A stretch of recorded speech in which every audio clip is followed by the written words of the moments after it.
Has come in here to dwell. The largest union talk radio program in the South. This is the Valley Labor Report. My name is Jacob Morrison. My co-host is Adam Keller. If you've got anything to add, you can give us a call. The phone number is 844-899-TVLR. That is 844-899-8857. We appreciate everybody hanging out with us today. We got a lot to talk about today. We're going to start by talking about the recent union election in our hometown here in Huntsville at the Navistar plant. Workers there voted on Thursday on whether or not to join the United Auto Workers. Unfortunately, the vote did not go the way that we would have liked to have seen it go. Workers did not vote to unionize. The UAW put out a statement on that last week. Adam, can you share that with us?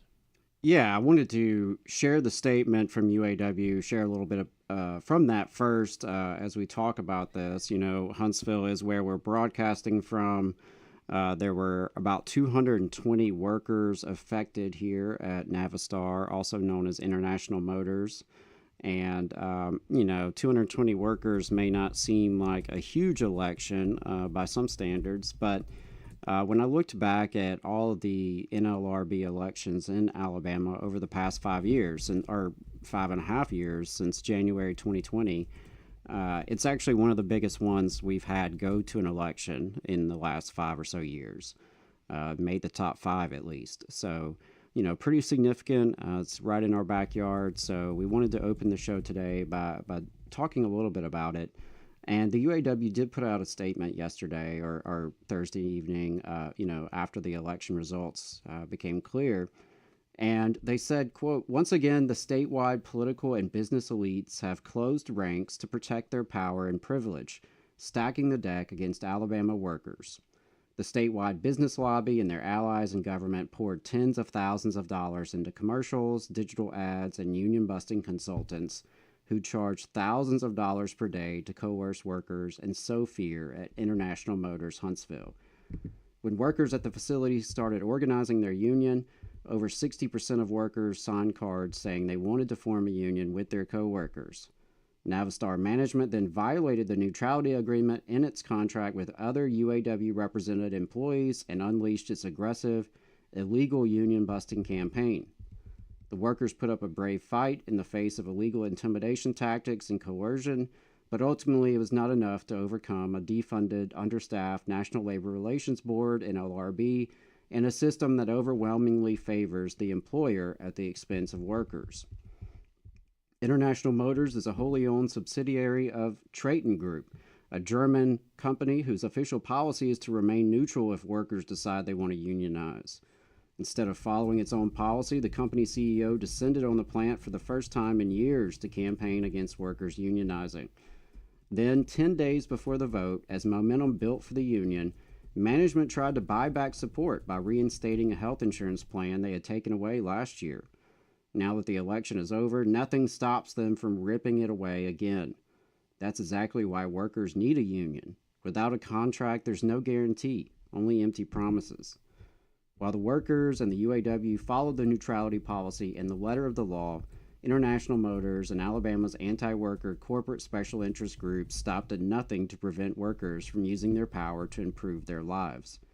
The UAW will pursue every available avenue, including multiple unfair labor practice charges and the full use of the grievance procedure to win justice for these workers." So that's the official statement from the United Auto Workers about this election. And as they mentioned, there is a neutrality agreement in place because Navistar does have facilities and workers in other parts of the country, in some cases that are already unionized with the UAW. And as part of that contract, the company had agreed to neutrality. And, if you're not very familiar with that, basically the company agrees that at non-union facilities, they will remain neutral should the workers decide to organize. And, that's obviously an important thing to gain in a contract. It's very helpful when companies do abide by that, because the idea is to give the workers a free, fair environment in which to organize, in which to, exercise their rights. and really have a free choice. So, we covered on the show a few weeks ago when this campaign first went public, when the filing went public at least, Navistar made some interesting comments to right-wing press here in Alabama. And I'm not a lawyer. I'm not representing any party here. I'm just an amateur outside observer. But what I saw was a company that was already violating certainly the spirit, if not the letter, of the neutrality agreement right out of the gate. And as the statement mentioned, they flew the CEO in. We reported last week on the union busters that were in the facility getting paid, ungodly amounts of money. It's come to my attention that the union busters did file finally with the federal government, like they're supposed to, the day of the election, right? So they had been operating in there for some time, doing their thing, getting paid hundreds, if not thousands of dollars an hour to intimidate folks, right? To come in and try to sway people to vote against their best interest, to vote against their coworkers, and to stand with management. And something interesting that they also brought up in that statement, was the healthcare aspect. A lot of the union facilities have been able to win better healthcare than what you have in Huntsville. Huntsville workers had been experiencing some real problems with healthcare. It was my understanding that the company had moved to United Health at some point recently.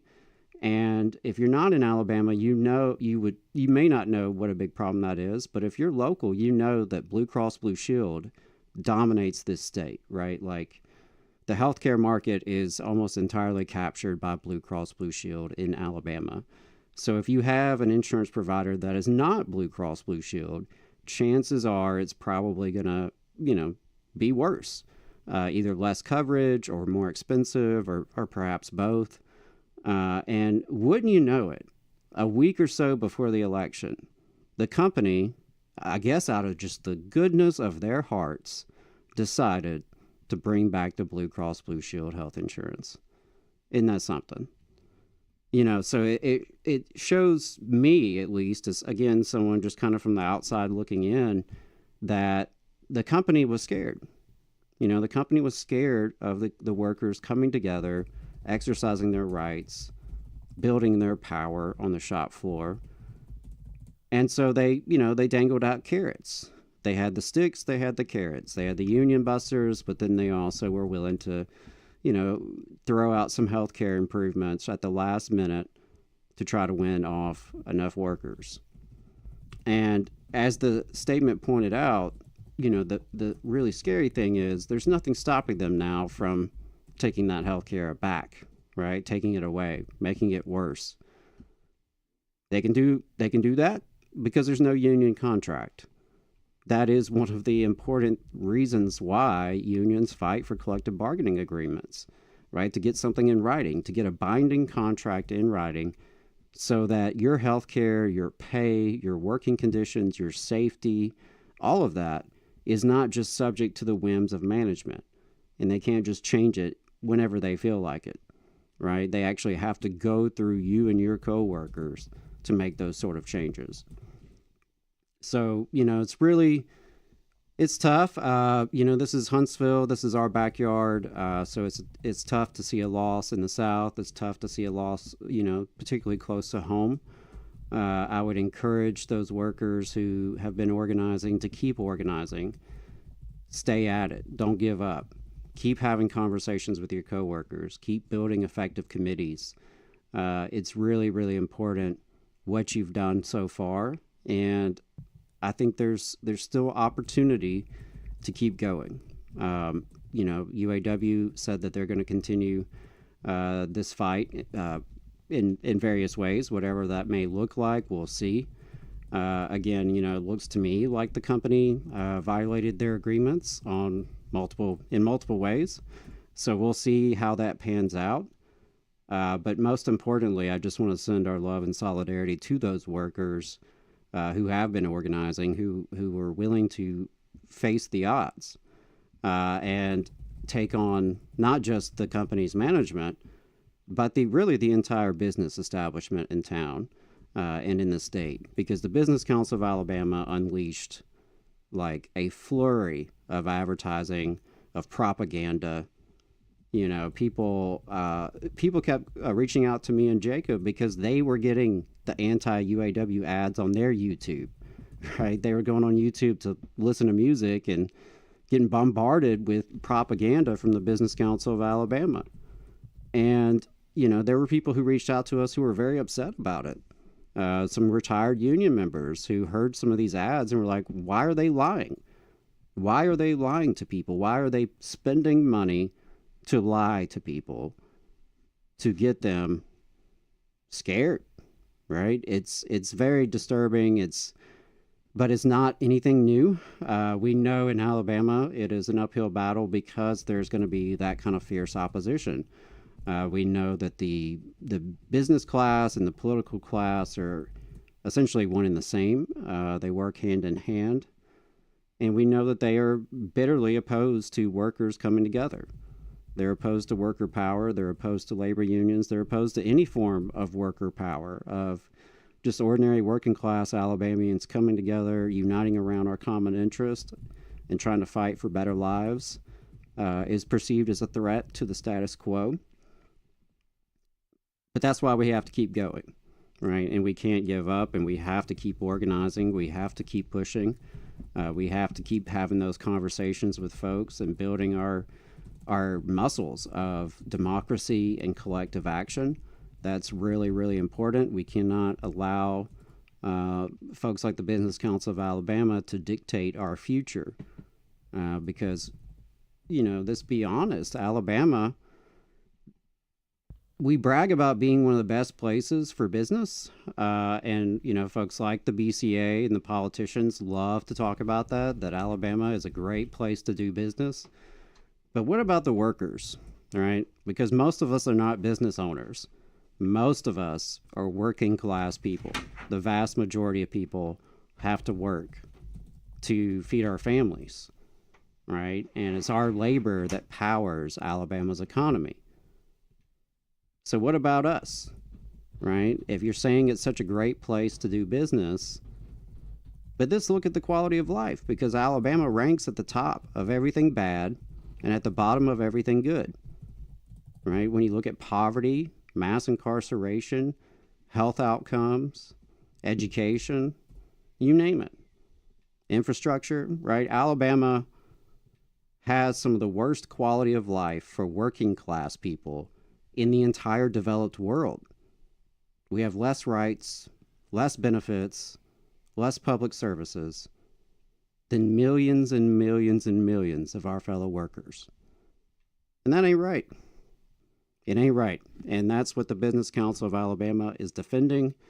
That's the broken status quo they want us to cling to. And I'll just add, wrapping up here on this, that I did reach out to the Business Council of Alabama. I did invite them on the program. So stay tuned. We'll see if they are willing to defend their propaganda on the air.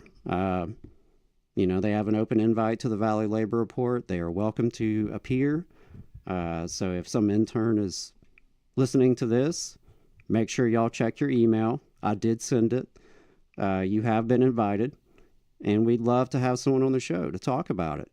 Why do you want to spend so much money to confuse and intimidate Alabamians?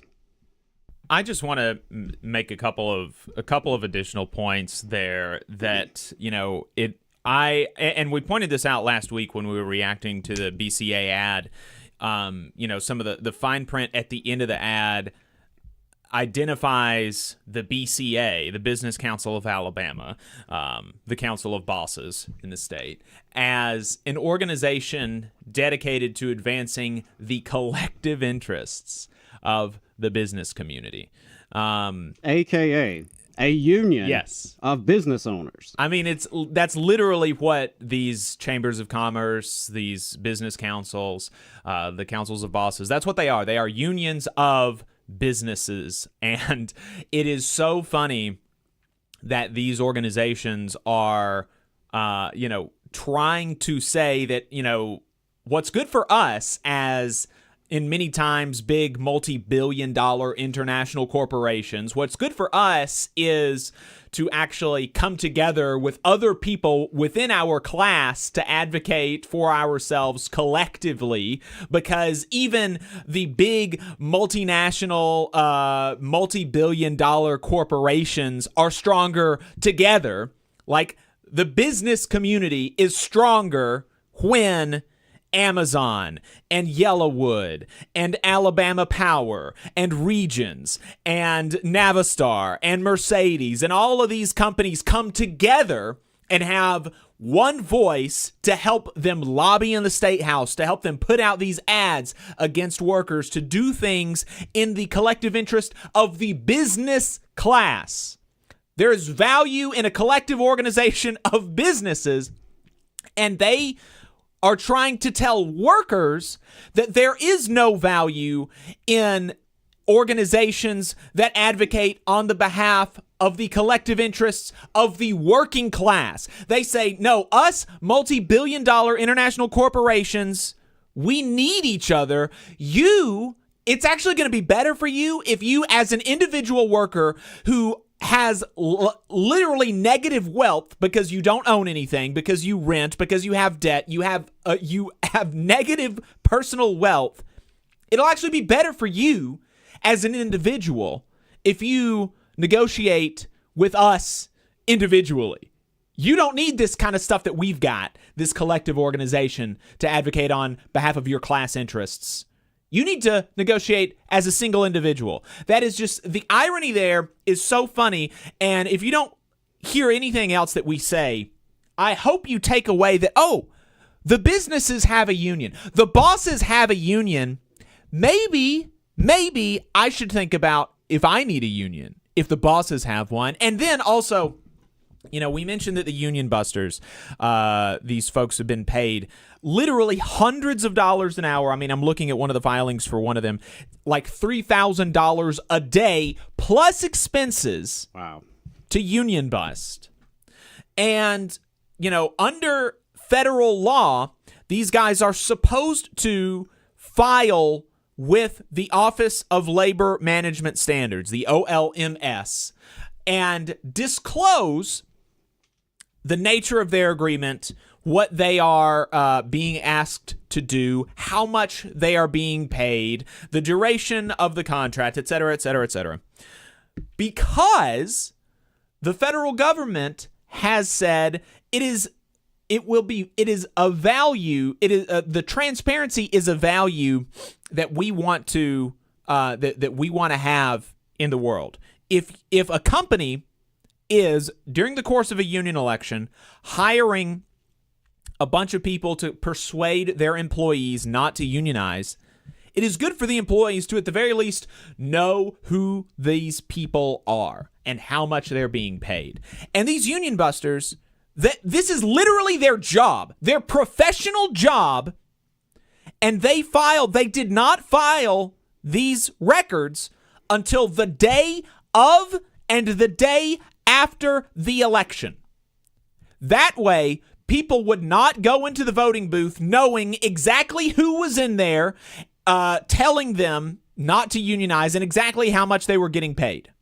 That's, these people are doing it as a job. They know this, and they did that on purpose so that workers at this plant in Huntsville didn't know how much money they were getting paid and didn't know exactly who they were and where they were coming from, because they don't live in Huntsville.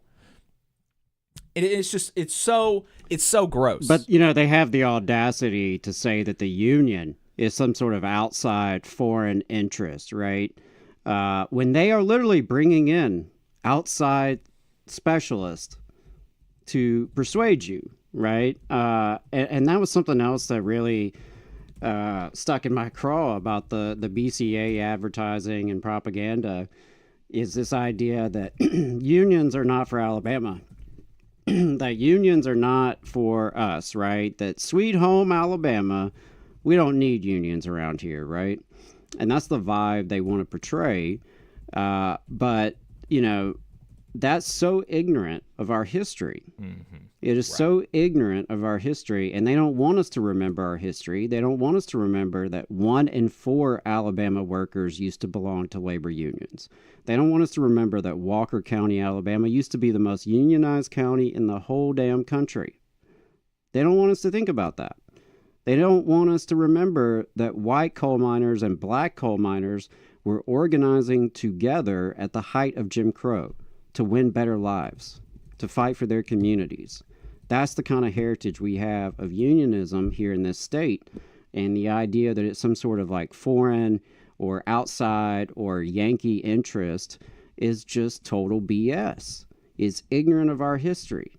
We have over 100,000 union members here in the state of Alabama. We have higher union density than all of our neighboring states, Florida, Georgia, Mississippi, Tennessee, right? We have that.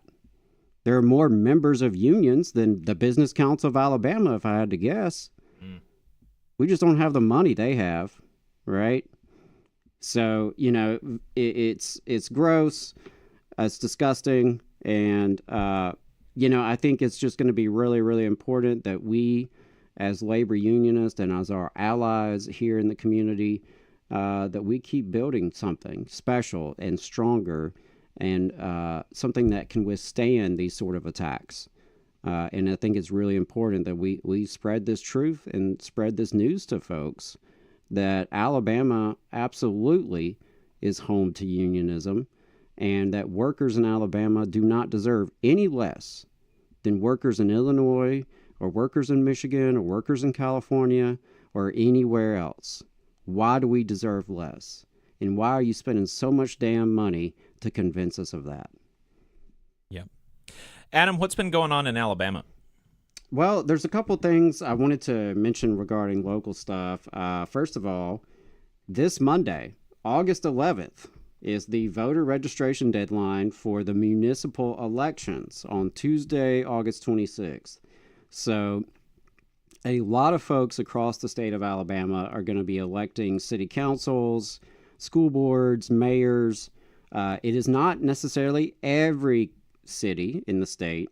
I know Huntsville had its elections last fall, so it's actually on a different cycle. But if you're listening from Coleman or Athens or Decatur or Madison or many other jurisdictions across the state, you are looking at a local election on Tuesday, August 26th.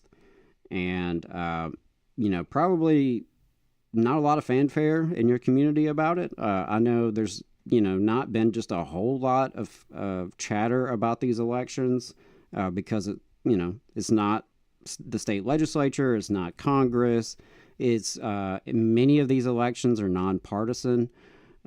So, you know, it's a little bit, you know, less flashy, I guess, than some other elections. And as connected to that, you're also going to see a very, very, very low turnout. I can imagine that the turnout will be extremely low on August 26th, which makes your vote that much more important and that much more impactful. You know, I think depending on your jurisdiction, you may not have very many good candidates to vote for. I was talking with a union sister about this just last week, and she pointed out that there were many cities where, you know, and many districts within many cities where there's no opposition, right? Incumbents are just going to be sworn in. You know, there's no challenger. And so that's always frustrating. And, you know, also I think there's a lack of emphasis on working people in these elections. As I mentioned earlier, you know, in reference to the UAW campaign, I mean, Alabama politicians just love to focus on business, what's good for business. And there's very little chatter in politics, in local politics, about, well, what about the workers who live here? Are we going to be able to continue to live here? Can we afford to keep living here? What about the economic development and the growth? Is it in a way that's actually going to benefit regular people, or is it just going to enrich the few? So there's a lot left. There's a lot to be desired, I think, from these local elections. I haven't been super impressed with some of the candidates in my city, but I'll tell you, I will go vote on August 26th, and I would encourage all union members and allies out there If you're not registered, go ahead, get registered by Monday, August 11th, so you can participate in the city elections. There's a few resources out there to find out a little bit more about these city elections. League of Women Voters does Vote 411, so you can just Google that. League of Women Voters, Alabama, Vote 411. They put out some information about these elections. I know Greater Birmingham Ministries also does a voting guide for the Birmingham area that may be helpful for those of you down that way. But yeah, I wanted to make sure I mentioned that. And then switching gears, I also attended something very interesting which connects to this conversation this morning. I went to the Chamber of Commerce event last week, held in Athens at Athens State. They were hosting the Limestone County Legislative Delegation.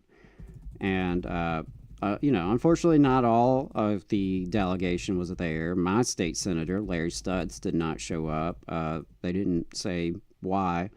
But Senator Arthur Orr, Senator Tim Melson, Representative Parker Moore, Representative Andy Witt, Representative Danny Crawford. There may have been one more, but those were certainly all there. There were issues that were discussed. The Chamber of Commerce is who asked the questions. There was no audience participation or anything like that. So it wasn't, an open town hall. And frankly, there aren't many opportunities to go and engage with these lawmakers in person, right? Unless you go down to the State House during session, it's not always easy to get a hold of these folks and to actually engage with them, especially in person. Here in Madison County, there's a legislative forum that's held every year right before the session, but aside from that, there's not many opportunities. So I attended. I got to hear what they were talking about. The short story of that is they bragged about the hemp ban. They claim that's going to save the children. There was also discussion of the new healthcare reform legalizing Alpha Insurance's healthcare plans, which they claim is going to be a game changer. So we'll see how that turns out.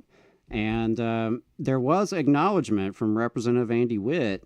The state of Alabama is going to have to cough up more money to keep its public services running as a result of the big ugly bill. So, that was interesting. They didn't spend hardly any time at all on that. They spent a lot of time on some other issues of less substance, I would say. But it was interesting. And, I even put on a collared shirt to go sit in with the Chamber of Commerce crowd. So took one for the team and listened to them. And, they're really pleased with their performance. And so that's what I've got on the Limestone County Legislative Delegation.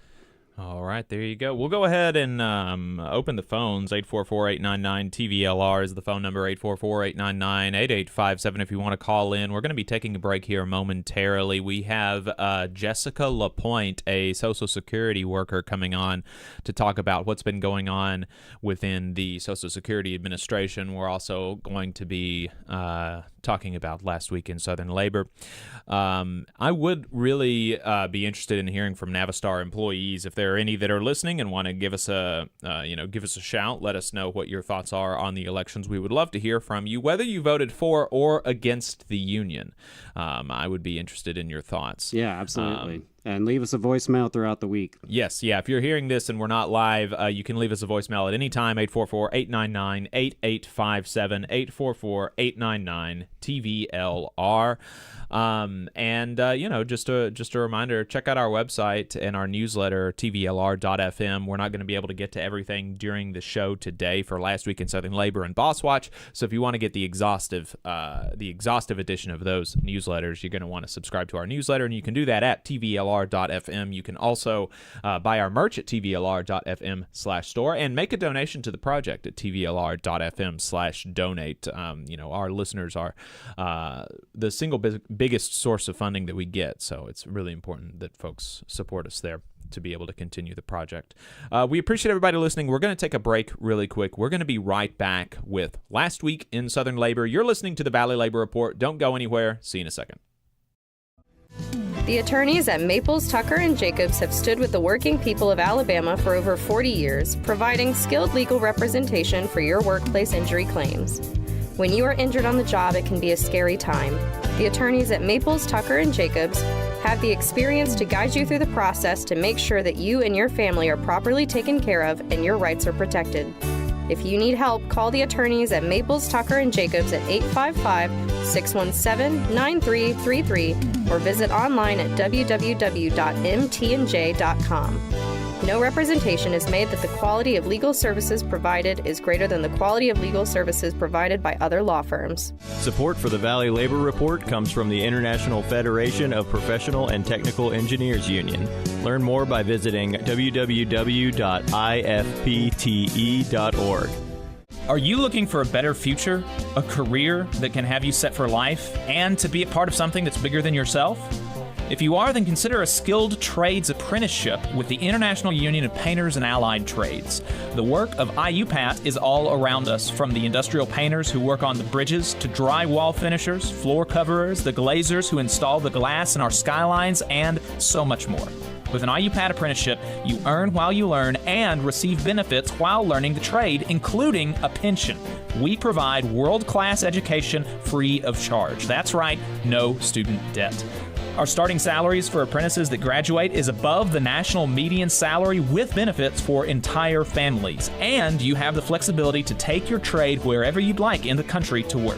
IUPAT District Council 77 covers our entire region, so give Adam Booth a call at 205-603-3142 for more information. Again, that phone number is 205-603-3142. Come build a better future with us today and join IUPAT. We're the nurses, firefighters, and claims representatives that help keep our government services running. We respond to natural disasters. We care for our nation's veterans, and we investigate discrimination in the workplace. We are federal and D.C. government workers, and we are proud to serve the American people. Working in more than 70 agencies across the government, we know we can fulfill our mission because our union has our back. Learn more at AFGE.org. Paid for by the American Federation of Government Employees, AFL-CIO. Since 1889, the National Association of Letter Carriers has protected the rights of city carriers as they deliver the mail and offer support for their community. The Alabama State Association of Letter Carriers makes their legislative voices heard when it comes to issues involving the U.S. Postal Service and the working members of the union. The National Association of Letter Carriers has been longtime supporters of the Muscular Dystrophy Association and the Stamp Out Hunger Food Drive. This message is sponsored by the Alabama Association of Letter Carriers. To learn more, visit NALC.org.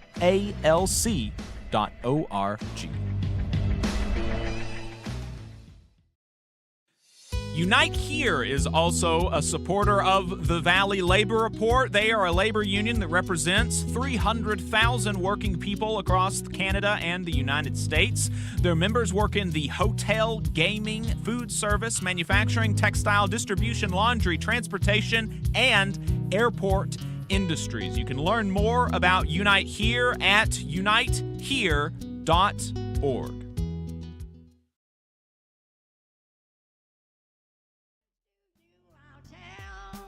How the good old Union has come in here to dwell. A battle in the heart of Alabama caught our attention. Coal miners in one community, they've been on strike now for months. Working as long as 12 hours a day, 7 days a week, in some of the most dangerous conditions. I really think that the labor movement is the single greatest force for democracy in the history of the United States. The story of Alabama is a story of not just resilience, but of militancy. I say no contract, you say no code. No contract, no contract. If we ain't all free, ain't none of us free. You're listening to Alabama's only union talk radio show, The Valley Labor Report, with Adam Keller and Jacob Morrison. That's right, folks. From the mountains of Tennessee to the bayous of Louisiana, broadcasting online and on the radio from the heart of the Tennessee Valley, the Spice Radio Studios in Huntsville, Alabama.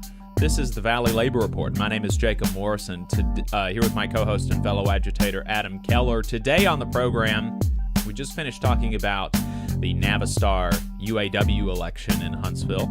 Did not go the way that we want, but we had some thoughts about it. So if you want to check those out, you can watch the YouTube channel. Go back and watch that on the stream. We also had some legislative updates from Adam here locally. Later on in the program, we're going to be talking to an SSA employee, Social Security Administration employee, and AFGE member about what's been going on in the agency. We'll be doing all that and more on the program today. If you want to be part of the show today, we've got a phone number and the line is open. That phone number is 844-899-TVLR. That is 844-899-8857. I am looking at the phones right now, so if you want to call in, we are all ears.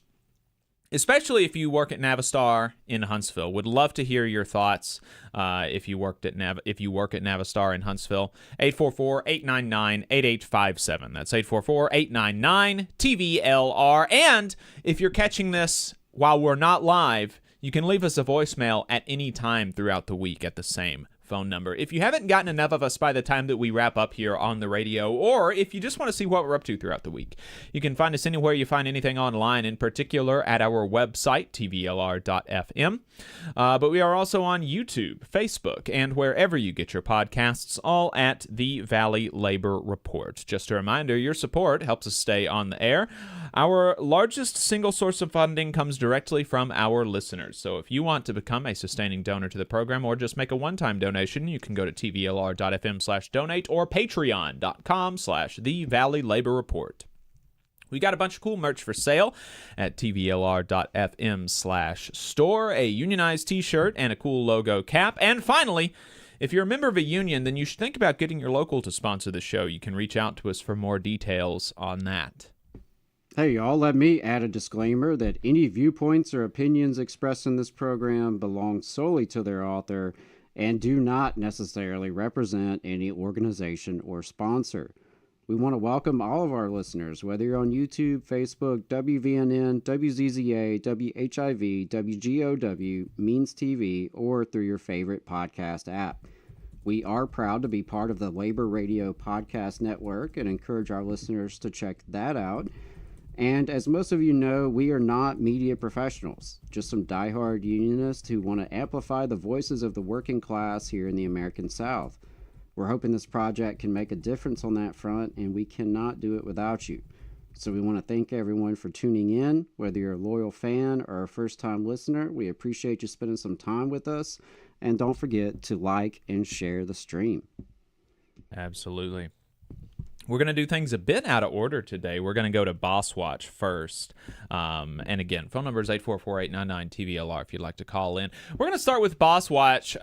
In Texas, a federal whistleblower investigation found that Union Pacific Railroad Company violated the Federal Railroad Safety Act by terminating a railroad engineer after the employee reported and sought medical care for a work-related injury. The Department's Occupational Safety and Health Administration has ordered Union Pacific to reinstate the employee and pay back wages, interest, compensatory and punitive damages, and attorney's fees totaling over $300,000. Really exciting judgment there. Appreciate the civil servants at the Occupational Safety and Health Administration for their work on this case.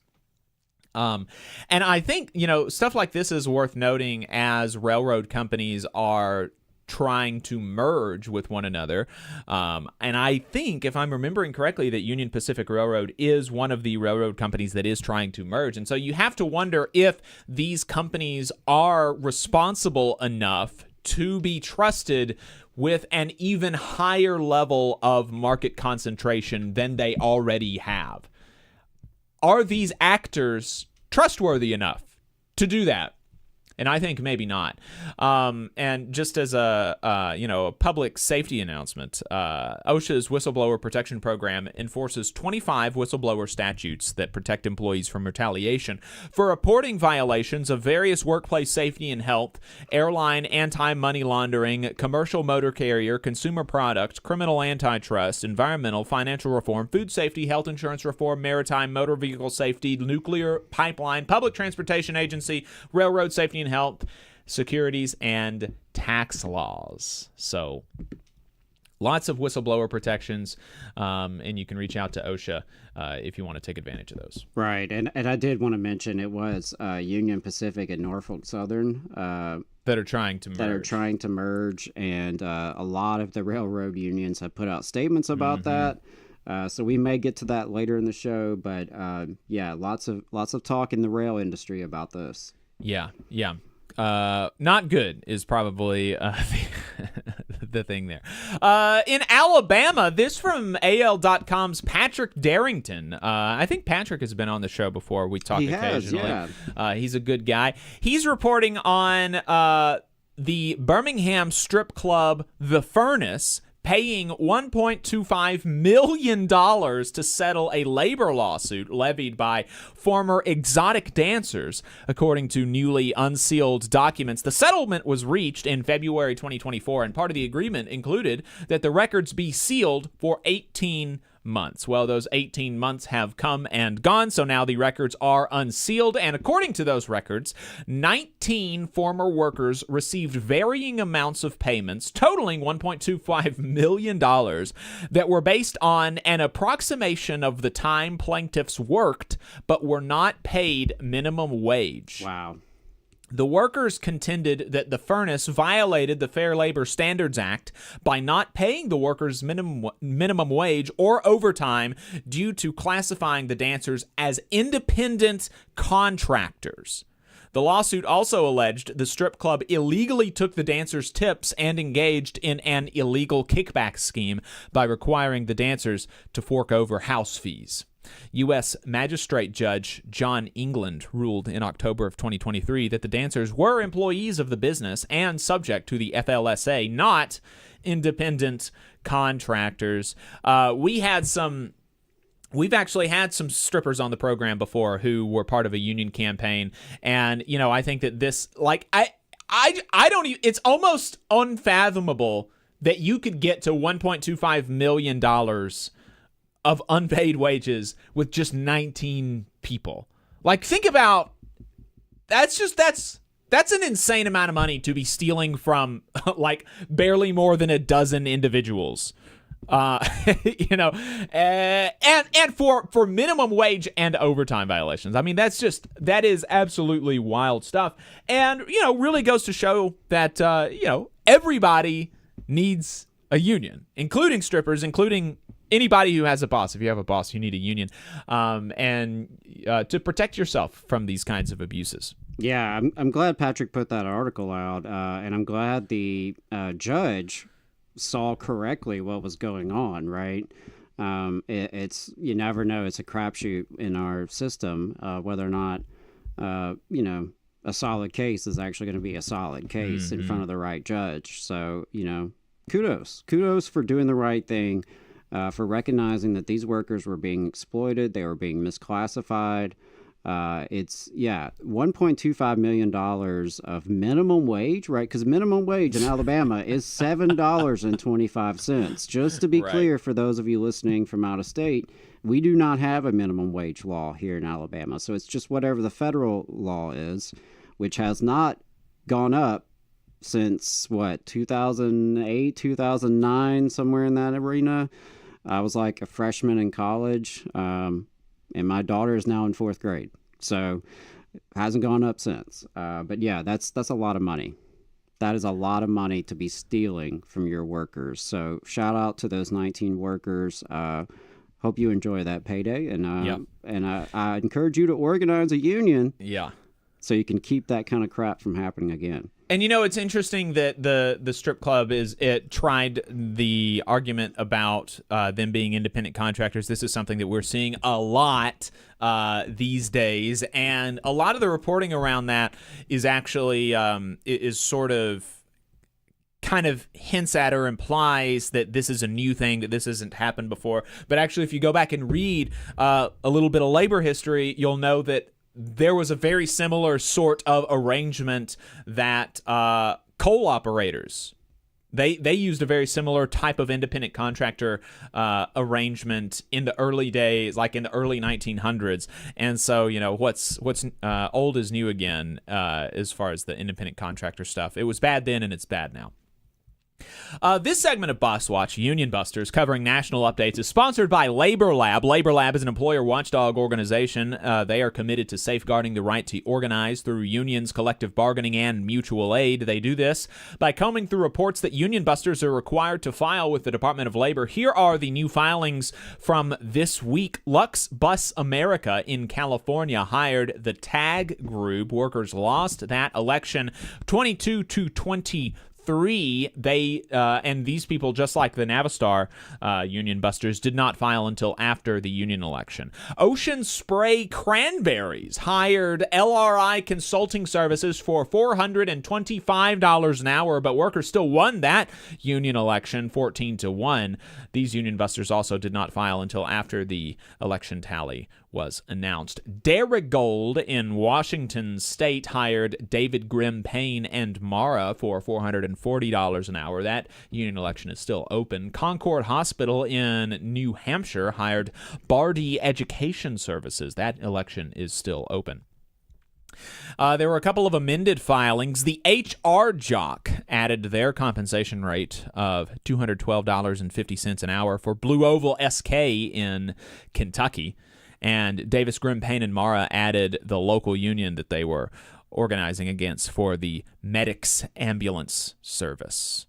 As a reminder, due to a lack of enforcement, some labor relations consultants may disregard the law and fail to report their activities to the U.S. Department of Labor, as the Union Busters at Navistar and Huntsville did. Therefore, it's crucial for organizers and workers to report suspected persuader activity to the U.S. Department of Labor's Office of Labor Management Standards, OLMS.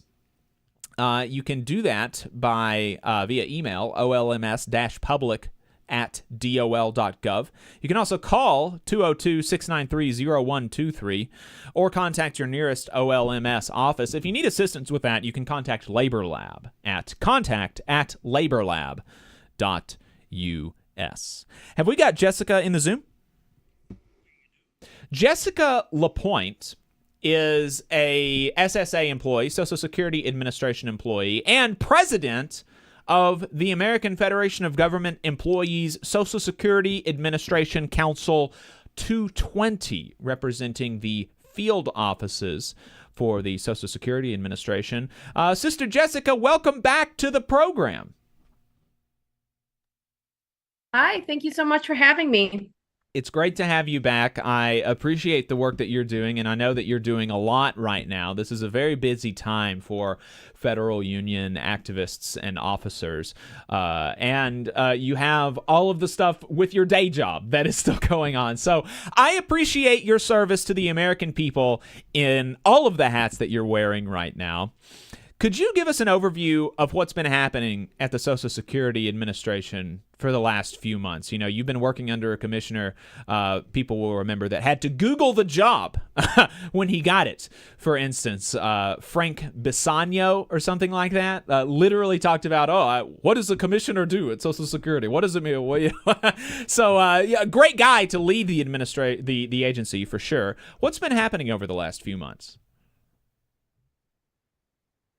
Well, okay, so let's just start with leading into January, right? Mm-hmm.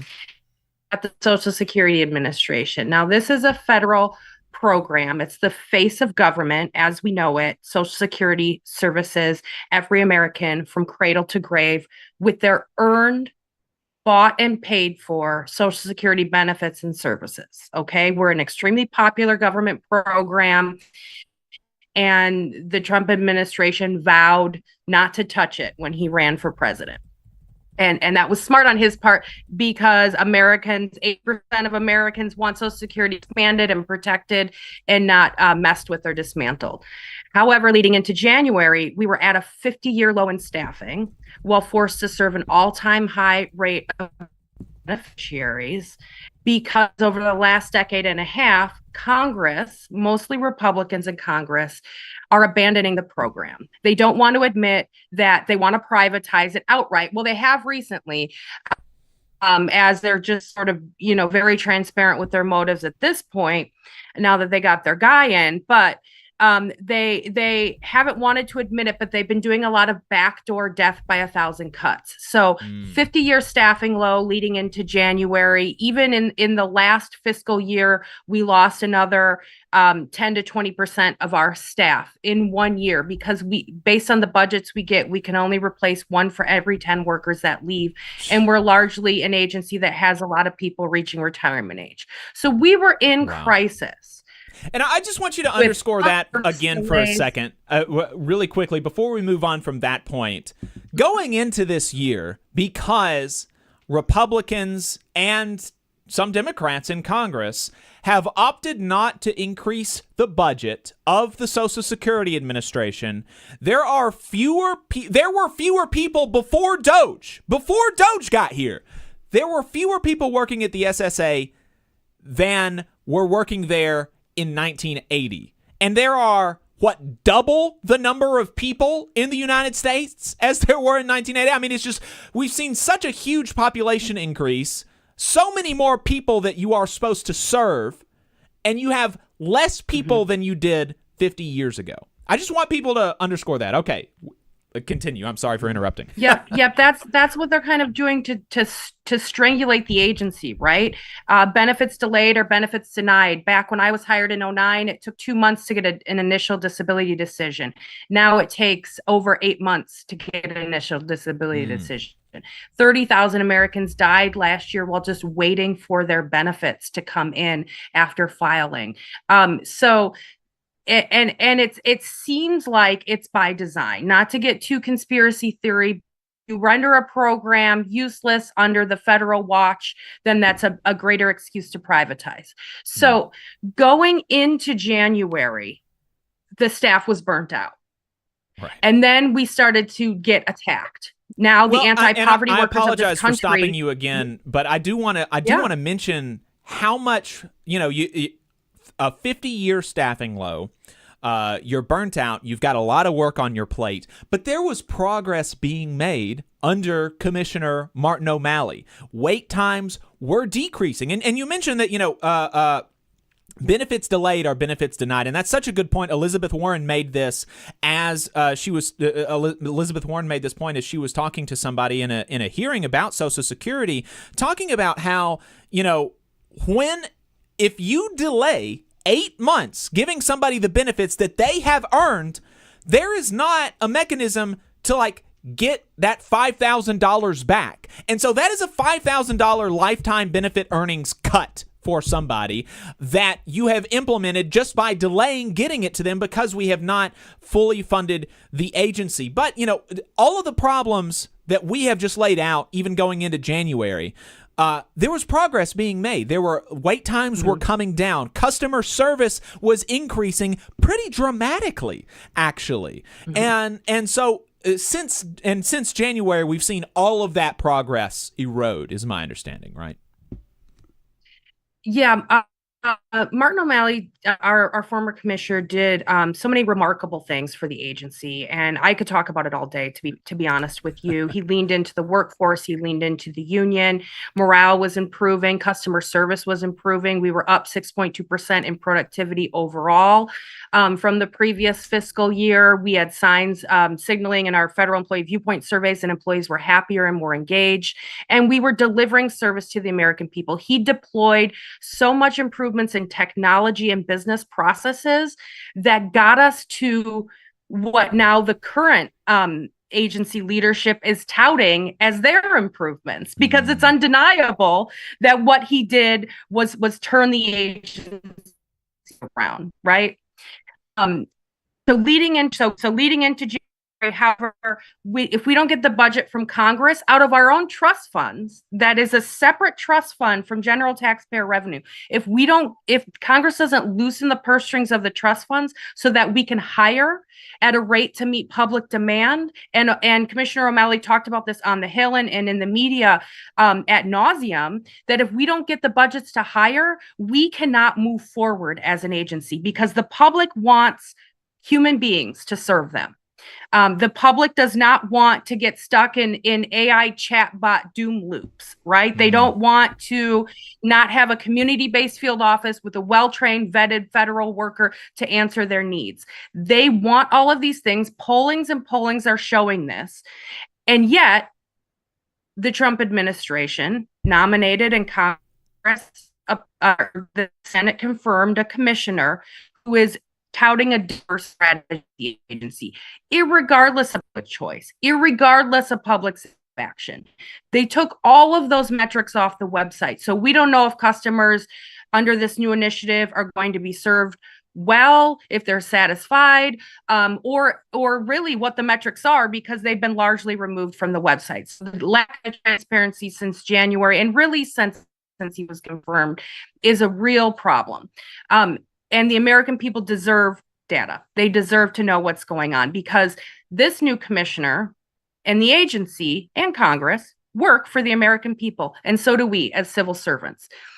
So leading into January, DOGE began to do their bidding, and they instituted a series of email attacks and then buyouts, basically telling workers, get out now, you don't know what's in store for you, and it's not going to be good. So the agency lost about 6,700 people since January, plummeting us into, basically they threw kerosene onto an attrition crisis and made customer service worse.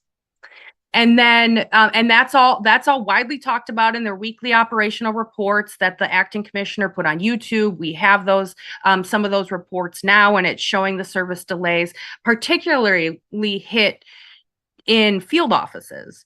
Field offices are the federal community-based institutions in our communities. There's over 1,200 field offices. Field office staff has dwindled considerably, 10 to 20% since DOGE took hold. Some offices, like in Wisconsin Rapids, lost 60% of their workforce. Particularly hard hit are rural communities. They're up in northern Minnesota. There's just 3 workers remaining. None of them are managers.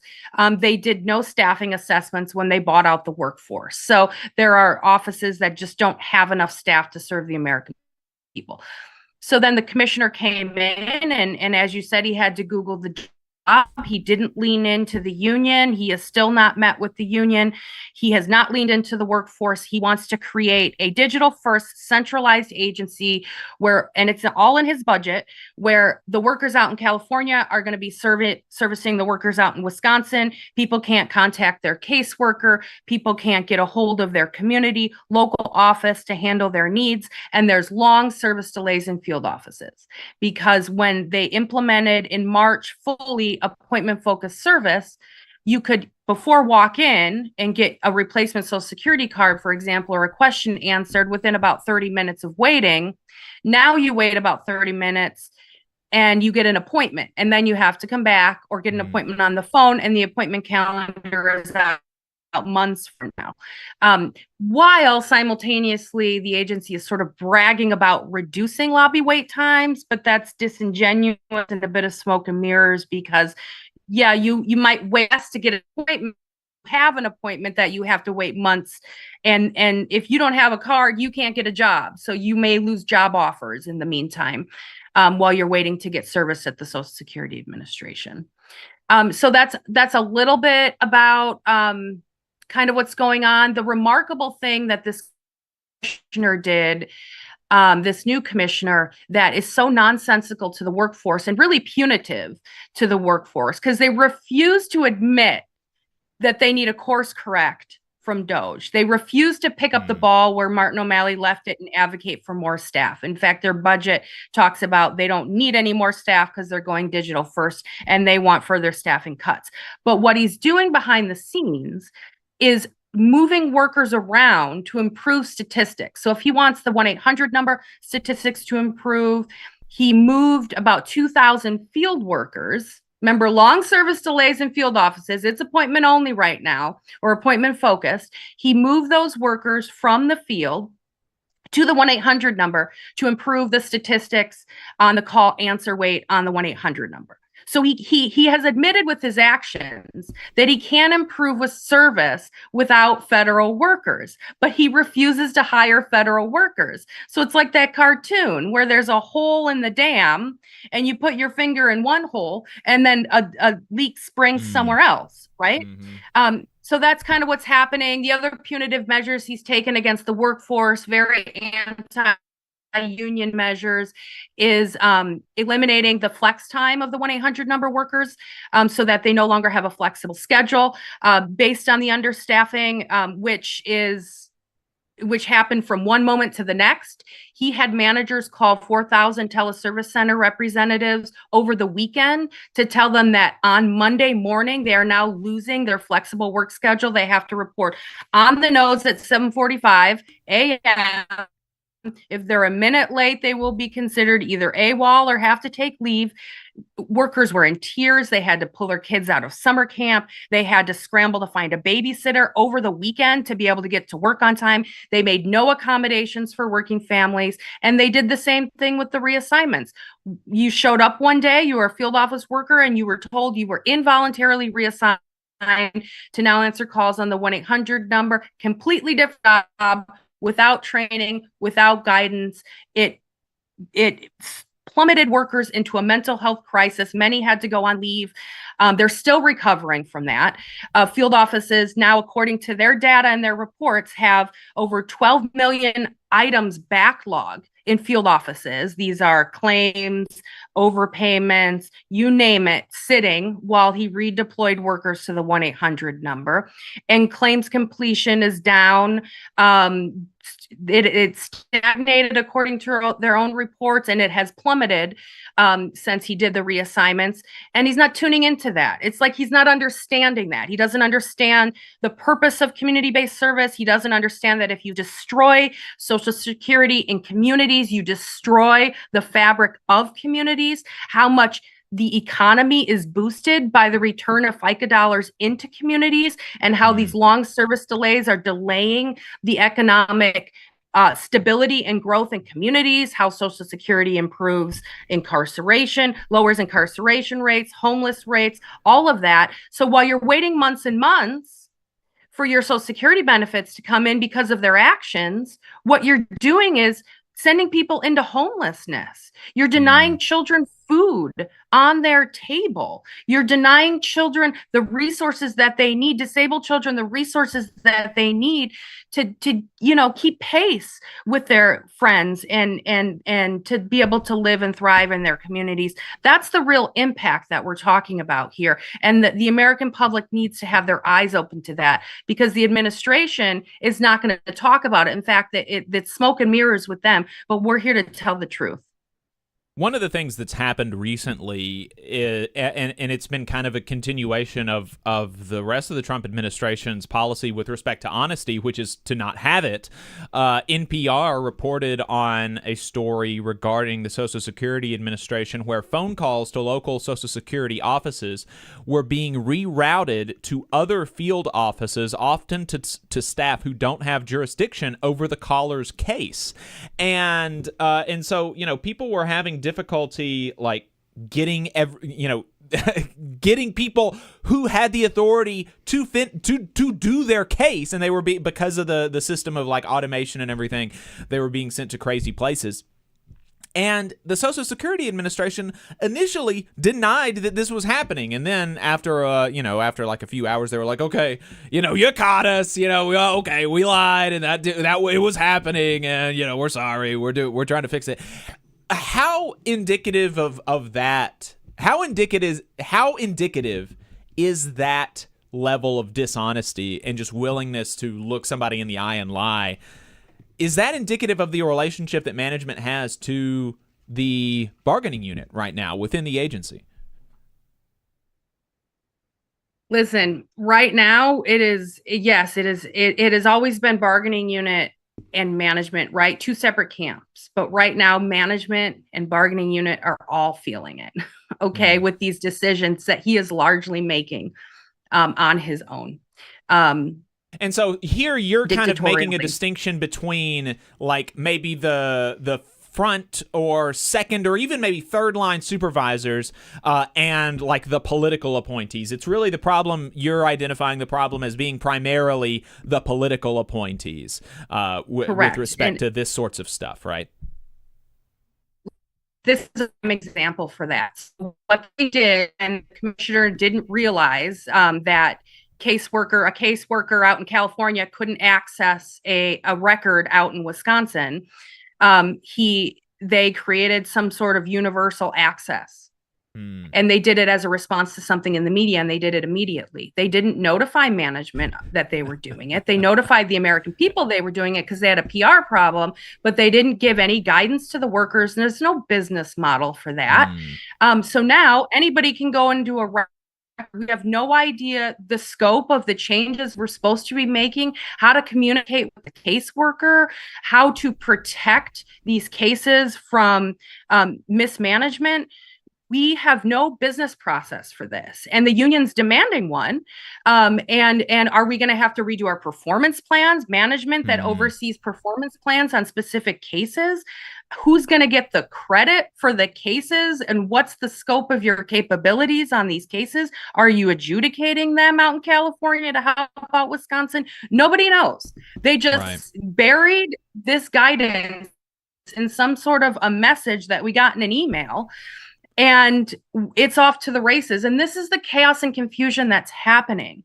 This is why management and the employees alike are just dumbfounded, because we deserve, as the workers, this agency would not exist without the workers, right? And management is often the glue that keeps these offices together. They're not being communicated with either. The reactionary nature and the break it and then fix it later nature of what's going on is unprecedented. Okay, we have to move at a snail's pace. We have to involve our stakeholders, which is advocacy groups and the public. First, we have to give them an input period. We have to give them advance notice of changes that are coming. You have to train and prepare the workforce, train and prepare managers to get the messaging right. None of that is happening. And it's if they stumbled into a crisis manufactured by their own making, and they're desperate to put out the fires that's causing because they're so disconnected with the needs of communities and the people that they were tasked with serving, that it's just constant chaos. We've had enough. We're fed up. We're fed up on taking the brunt of the public discord, confusion, chaos, disgruntlement when they have long service delays, an agency that's stripping our rights away because they refuse to hire enough people and want to just make our lives so miserable that they quit, while simultaneously wanting to contract out our work. And we should talk about that, because what's the end game here? Right now, our administrative costs are less than 1% of our benefit payouts. Private insurance companies operate at about 20% of benefit payouts. We are extremely efficient. Fraud is extremely low. We are well trained. We are vetted meticulously, and now we have continuous vetting to ensure that we're capable of protecting data, that we're trained to protect the public's data, and that we're well trained in our job. They want to, and they're talking about contracting out our work to the private sector. They want whoever these contractors are to make money off of federal taxpayer dollars, right? Not at a value to taxpayers, right? At a value to corporations that will increase their bottom line. So that's and at a value how we read their budget. Yeah, like at a value to the people at the top of these corporations, because even in situations where privatization saves money, which is not nearly as often as people think, much more often than people think, actually, when you privatize, you end up spending more money.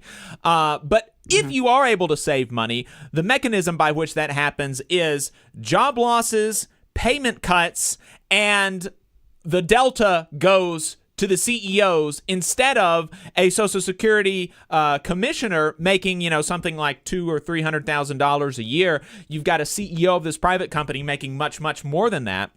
And I also just want to say on the fraud stuff, people like to talk about fraud, and they really do not realize how rare a thing that is. And that actually what's much more common is that you'll, in some cases, get Republicans reaching out to the Social Security Administration saying that the Social Security Administration is being too aggressive in pulling back money that was wrongfully dispersed. Most of the time, like, wrongful disbursement of funds itself is incredibly rare. But most of the time when that happens, it's just an accident. Nobody is, trying to do fraud. But the agency, pulls that money back. And you have had, like, Republicans reaching out to the agency being like, okay, look, give these guys a little bit more time. Jesus, come on, calm down. That's actually the much more common thing than like huge fraud being perpetuated on the Social Security Administration. We're talking to Jessica LaPointe, president of the AFGE Social Security Council 220, representing field office workers across the country. We've been talking about how the administration has been affecting employees, but also, and maybe more importantly, I think the workers at the Social Security Administration are very important, but maybe more importantly, the effect on the public. This is increasing wait times. This is increasing disgruntlement. This is increasing, difficulties with the Social Security Administration. Jessica is a member of the American Federation of Government Employees, the largest federal employee union, the largest union at the Social Security Administration. What is AFGE doing to fight back against some of these things? Great question. And I just want to circle back to one thing you said about fraud, waste, and abuse for a moment, because this is very important. I don't know if you remember during the 60 Minutes, they did 3 different segments on overpayments that were mounting at that time about $30 billion, and it has increased threefold since then. The overpayments, people are getting overpaid. So that is the waste and abuse that we're talking about. Their benefits may not be paid out correctly, and we have a lot of overpayment recovery we need to do, and it takes staff to keep those records up to date timely, field office staff. So I just want to mention that actually that's all just getting worse over the under these policies. So what is AFGE doing to fight back? Well, we are coming up on the 90th anniversary of the Social Security Administration, 90 years of federal work serving the American people through the greatest, most far-reaching anti-poverty program in this nation, if not world's history. Okay, 90 years of service. August 14th. She's turning 90. She's looking good. She's a little bit haggard, but we're going to keep her strong. So Social Security workers are showing up in front of offices around the country. If you want to know where the action is, you can go to afgec220.org. You can find our SSA 90 events. There's events in front of Social Security offices. We partnered with the Alliance for Retired Americans. We partnered with protectourchecks.org. Protect Our Checks also has a lot of events, over 40 events happening around the country. You can sign a pledge. We're having the pledge up on our website shortly. To keep Social Security strong, you can submit resolutions within your city, state, and local government. You can ask your governor to sign a proclamation to keep Social Security strong for the community. So we're getting out there and we're speaking out. We need to bring awareness about what's happening so that the people can't say, I didn't know, right? And then you need to take it a step further. You need to contact your members of Congress. You need to go to the town halls, and you cannot let them give you a false narrative that everything is good. They've already come out and said that they want to privatize federal retirement benefits, right? They've already come out and admitted that there's severe understaffing, that everything's awful. They think they're going to go digital first, but the customers don't want it. So the customers need to talk about how they want to be served, how they want to be served in their local communities, how they want to be able to walk in and get served, how there needs to be staff in local communities and rural communities, how offices should not close. An office just closed in Locust, West Virginia, that doesn't have plans, as far as I'm told. field offices are at the threat of closing. We need to keep Social Security strong in communities.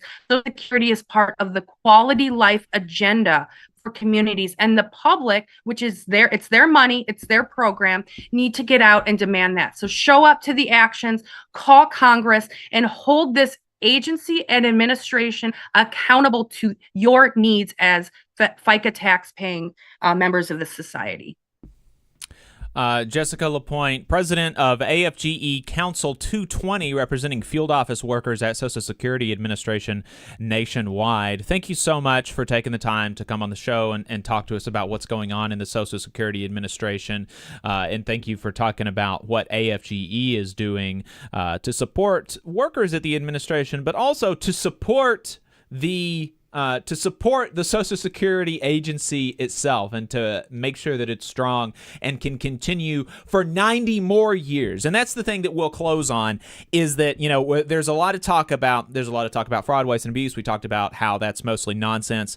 But, another kind of political thing about Social Security is people are always saying Social Security is going to be bankrupt here soon. And that is just a political fiction, basically, right? The reason that it's going to go quote unquote bankrupt is that we have allowed the cap to stay low, right? You do not pay Social Security taxes after $170,000. That means that a union pipe fitter who's working a lot of overtime is paying the same amount into Social Security as a billionaire who's making millions and millions and millions of dollars more than he is every single year.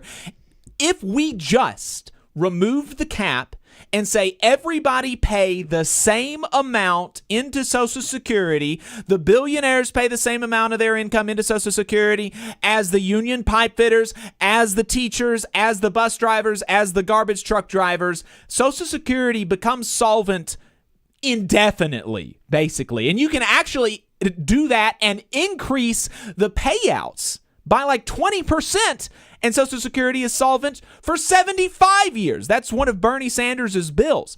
And so that's another thing that you need to call out your representatives on. If they say Social Security is going bankrupt, tell them to raise the cap, raise taxes on rich people, and we'll be fine. Rich people pay the same Social Security taxes as the rest of us, and we will be fine, and we will never lose Social Security. So don't let them trick you into thinking that Social Security is not going to be around when I retire. If that happens, if Social Security is dissolved before I retire, it will be because the rich stole it from us, not because of some general natural insolvency and because it just doesn't work. All right. Anything else that you'd like to say, Jessica, before we let you go? No, I think you nailed it, Jacob. I mean, we're all retiree wannabes, right? That's right. And it drives me crazy when I hear people my age or younger say, I've never counted on Social Security. I was always told it wasn't going to be there for me. Well, not with that attitude, right? And you're paying into it. So what are they going to buy you out? Like you deserve to know where your money's going for timely service and for full benefits and expanded benefits. And so we need to get out there. We need to take to the streets and we need to vote. We need to vote for lawmakers that have voting records. Make sure you look at the records because they're going to give you rhetoric, but you got to look at the records, how they're voting on Social Security. It's going to be the #1 campaign issue going into midterms and this next election. So make sure you know the facts and get out there and demand that your retirement security is protected. Your family's security is protected. Social Security is a working families program. It's not for millionaires and billionaires. It's for all of us. We're paying in. It's ours, and they need to keep their hands off. That's right. All right, Jessica LaPointe, president of AFGE Council 220, representing field office workers at Social Security Agency nationwide. Thank you for your time, and we'll look forward to talking to you in the future. Thanks so much. Have a great day. Yep.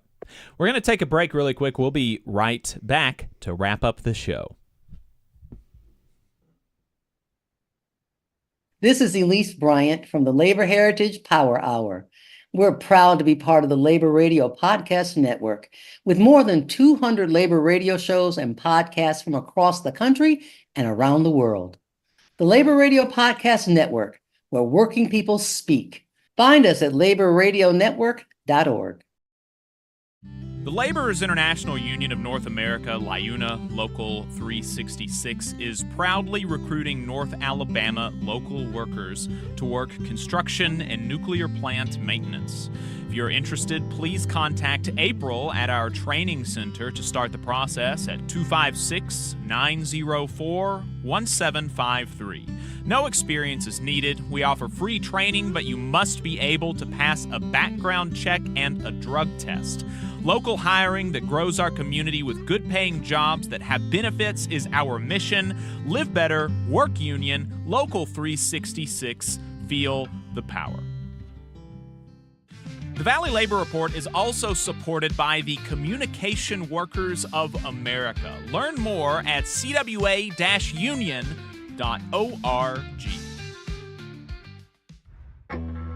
Support for this program is provided by the International Association for Machinists and Aerospace Workers, Local Lodge 44 in Decatur, Alabama.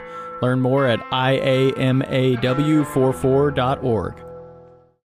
The Valley Labor Report is also sponsored by the United Automobile, Aerospace, and Agricultural Implement Workers of America, better known as the UAW. They are one of the largest and most diverse unions in North America, with members in virtually every sector of the economy. UAW-represented workplaces range from multinational corporations, small manufacturers, and state and local governments, to colleges and universities, hospitals, and private nonprofit organizations. The UAW has more than 400,000 active members and more than 580,000 retired members in the United States, Canada, and Puerto Rico. You can learn more about the UAW and join at uaw.org. The Valley Labor Report is also sponsored by Labor Notes. Labor Notes is a media and organizing project that has been the voice of union activists who want to put the movement back in the labor movement since 1979. You can learn more about Labor Notes at labornotes.org. The attorneys at Maples, Tucker, and Jacobs have stood with the working people of Alabama for over 40 years, providing skilled legal representation for your workplace injury claims. When you are injured on the job, it can be a scary time. The attorneys at Maples, Tucker, and Jacobs have the experience to guide you through the process to make sure that you and your family are properly taken care of and your rights are protected. If you need help, call the attorneys at Maples, Tucker, and Jacobs at 855-617-9333 or visit online at www.mtnj.com. No representation is made that the quality of legal services provided is greater than the quality of legal services provided by other law firms. Support for this program also comes from the Mid-South Council of Retail, Wholesale, and Department Store Union. Learn more at rwdsu.info. Union leaders, do you want a powerful website and mobile app built just for your members? The Union Active system, created by Unions America, makes it easy to share news and documents, send alerts, and keep your members engaged anytime, anywhere. Trusted by thousands of unions, Union Active streamlines communication so you can focus on what matters most, your members. With real-time updates, secure messaging, and custom features built for unions, you'll keep your members informed and engaged 24/7. Get Union Active today. Visit unionactive.com to learn more. Union Active, the ultimate website and communication system for unions.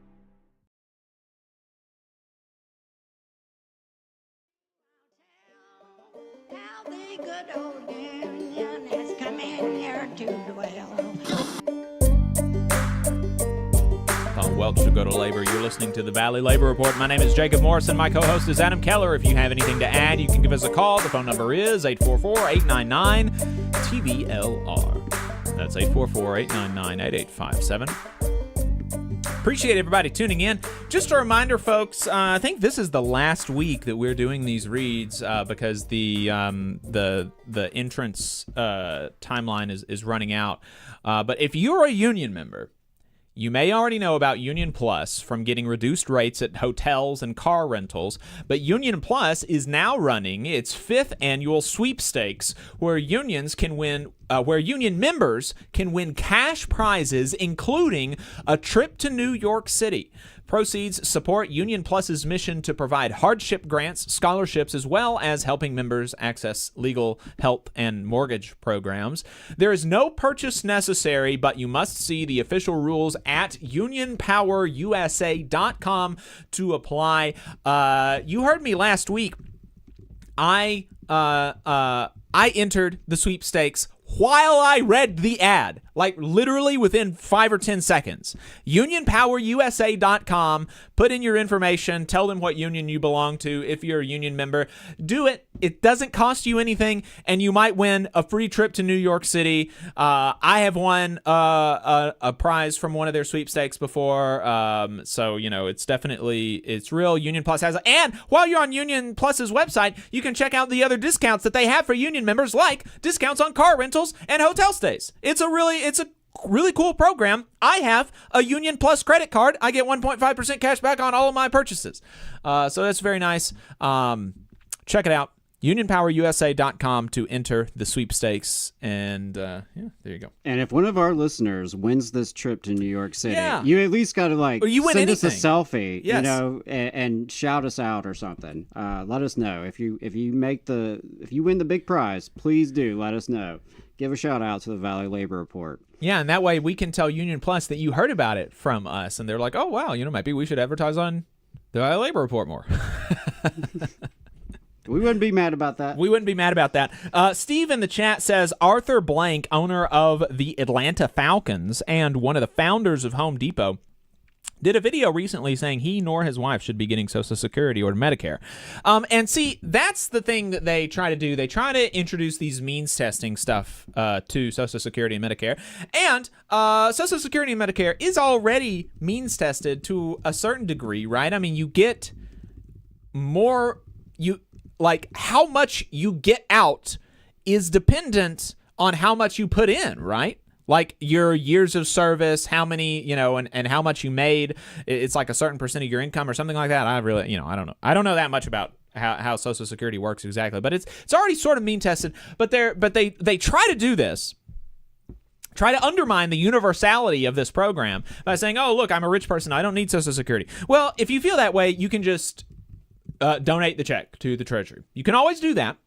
But means testing the program is less efficient than just raising taxes on rich people equivalent to the amount that you do not believe they should be getting from Social Security and Medicare. Because when you means test a welfare program, which Social Security and Medicare are, when you means test those programs, you are creating a whole nother bureaucracy. You are creating a whole separate bureaucracy to vet how much did this person make? How much do they make right now? How much wealth do they have? You got to jump through hoops to get it. All of this kind of stuff. You're creating a whole bureaucracy when we already have that bureaucracy. It's called the IRS, right? If you think somebody over $500,000 a year, who makes over $500,000 a year, shouldn't get Social Security after they turn 65, then just raise taxes on them. Just raise the money on them and claw that money back through the IRS. And that's actually going to be a more efficient way to do that. Right? And I know, Steve, that you're not saying this. You're just relaying what Arthur said. So, but it's a frustrating thing because it is so much more inefficient to do it that way. When you can just raise taxes on the rich people, just raise taxes on them. And that's how you know that it's not actually, that these people like Arthur Blank are not actually kind of just, dispassionately, concerned with the long-term life of Social Security. They rather want to undermine public support for a universal program. They want to divide people up, and they want to make it less popular.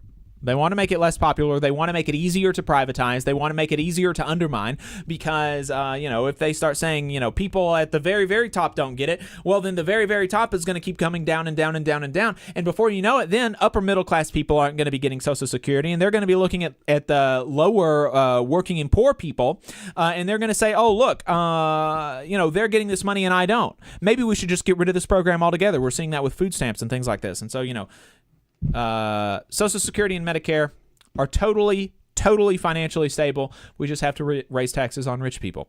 Yeah, I think we need more universal programs. Hell, I Yep. think everybody ought to get food stamps. You got to eat. There you Everybody got to eat, so we all ought to get food stamps is the way I look at it. Hell. Yeah.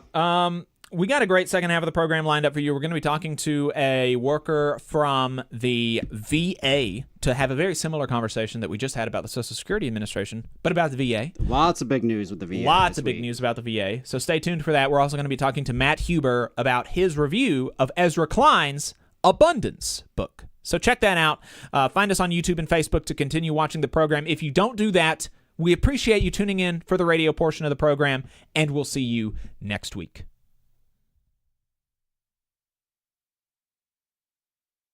Okay, we're off the radio. We appreciate everybody staying tuned. We're going to take a break really quick, and we're going to be right back with Overtime.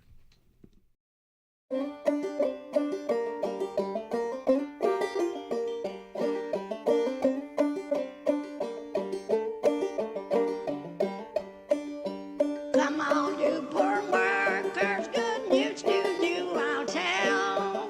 How the good old union has come in here to dwell.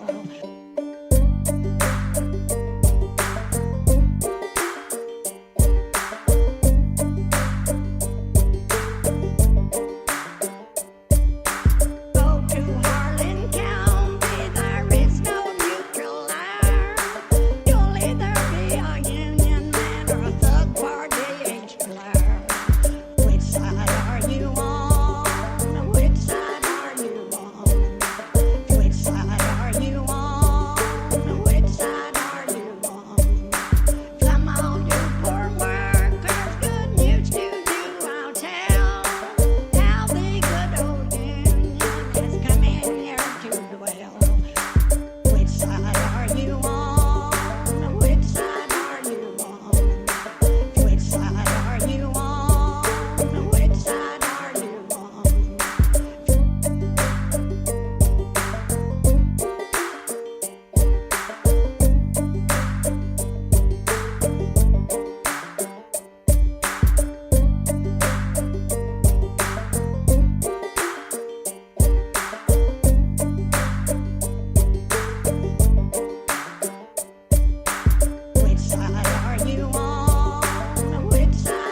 This is Overtime, a production of the Valley Labor Report, the largest union talk radio and online news outfit in these southern United States. Coming to you from the heart of the Tennessee Valley in the Spice Radio Studios in Huntsville, Alabama, we are run by working people and for working people in the South and all over the country. My name is Jacob Morrison. My co-host is Adam Keller. We appreciate you spending some time with us. If you'd like to call in, the phone number is 844-899-TVLR. That is 844-899-8857. We do have a caller on the line. We'll get to that call pretty quick, and then we will get to the rest of our segments and our guests. This caller calling from a 256 area code. 256 area code. What's your name? Where are you calling from? Hey, it's Press Secretary Dwayne. Jacob, Adam, how y'all doing? Dwayne, good to hear from you. I'm doing good. What's on your mind? Well, I wanted to bring up two different things. The first thing was your last caller talking about getting overpaid by the Social Security. And there was a expose done by 60 Minutes CBS that showed persons, three different couples that had to pay thousands and thousands of dollars all of a sudden for overpayment. And it was up to them to have to keep up with whether they were overpaid or not. Right. As a result of that show, it was where they only took 10% of your check for overpayment to deduct, okay? But in early March of this year, the Trump administration changed that. Now your whole check can be taken each time until you recover that money. And with the lesser persons working at the Social Security office, it's harder for you to see and check each year to make sure that you're not being overpaid to have to pay back with interest. Right. I want to make everyone aware of that terrible thing. The next thing is, you know, that I've been a proponent for the persons that were in the mental hospitals in Alabama that eventually, because of their inability to interact in society, they were bedridden, doctor-ordered bedridden care. They eventually wound up in the prisons, over 600 of them. Mm-hmm. And there's been a lawsuit that was decided back in 2017 that Kay Ivey said that she'd build a prison. That wasn't what the judge ordered. He ordered to take care of the mentally challenged and the handicapped that were being harmed. Anyway, as of last month, that was the last date for the state of Alabama to have corrections officers and take care of these things by federal Judge Myron Thompson. So I looked at I couldn't see the July hiring, but I did see the June. So we're still short as of June. 1,870 corrections officers, less than what was supposed to be, given. And of course, we still have for their own protection, those persons that were bedridden when the mental hospitals closed in isolation. I did get it where they would be looked at ever so often by just keeping on the radio and articles and everything that I did. But I wanted everybody to be aware that's still going on. The film, The Alabama Solution, will still be released hopefully in the fall and early next year on both movie theaters and HBO documentary thereafter. I urge everyone to watch that when it comes out. And those were the things I just wanted to tell you guys. And, Dwayne, I appreciate it. We'll check it out. Yeah, hey, thanks, Dwayne. Thanks a whole lot, everyone. Yep, absolutely. Take care. Yeah, and on that overpayment thing, that reminds me of some members that I had to help years ago. Some cafeteria workers were slightly overpaid by the school system. I remember that. Yeah. And of course, the school system was obligated to get its funds back, but they had very little consideration for the employees who were affected. These are cafeteria workers, some of the lowest paid employees of the system. Most of them were there to get the insurance basically, and had to work other jobs to make ends meet. But yeah, they discovered they had slightly overpaid several and decided to take it all back, like in one fell swoop. And, these were folks who were barely bringing home, $1,000 a month, and they took out several $100s all at once. And we had workers who were concerned that they weren't going to be able to keep their lights on that month. I mean, just really, really, ridiculous to think about, and I understood that the school system had to take those funds back, obviously, that's the way it is. But the idea that you wouldn't work with these people right? You wouldn't just work out a plan, to get the money back in a reasonable time so that this person is not just totally screwed and just not totally, right. In a crisis, right? In a crisis. So, that it reminded me of that. And it's something that, I think I would just encourage employers, public employers, when that happens, have the decency to talk to the employee, to work out a payment plan, work out a reasonable accommodation, because, if you're slightly overpaid every month for, a year or two, you may not notice it. You really may not. Because it was, in their case, it was a small enough amount that it wasn't really noticeable, but it added up over time, when it was all taken out at once. So, yeah, that's a big concern. And, and I appreciate Dwayne's continued advocacy around the incarceration system here in Alabama. Yeah, it's super...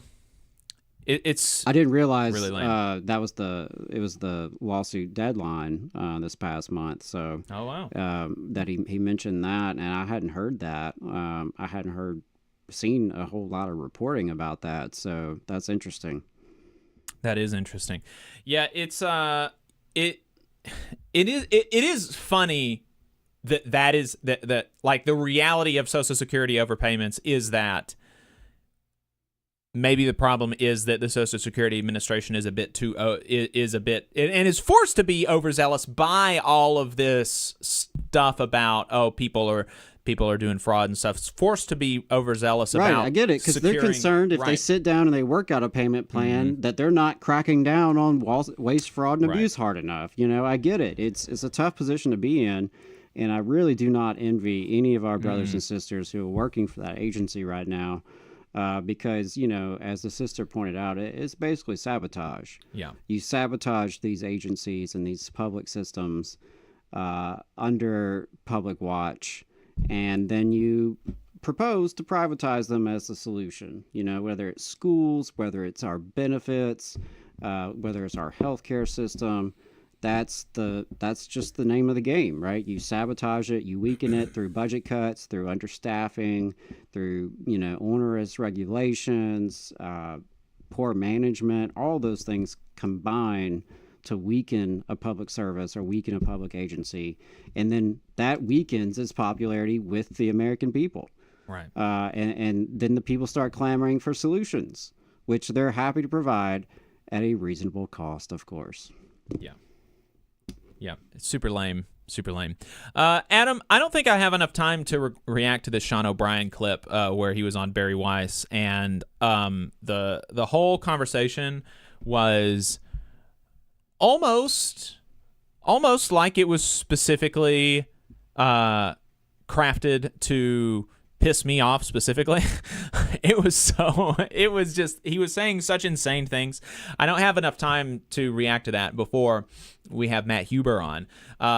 Did you have anything else that was maybe a little bit quicker that you want, any other topics that you wanted to get to before we have Matt on? He's not going to be on for another 3 or 4 minutes.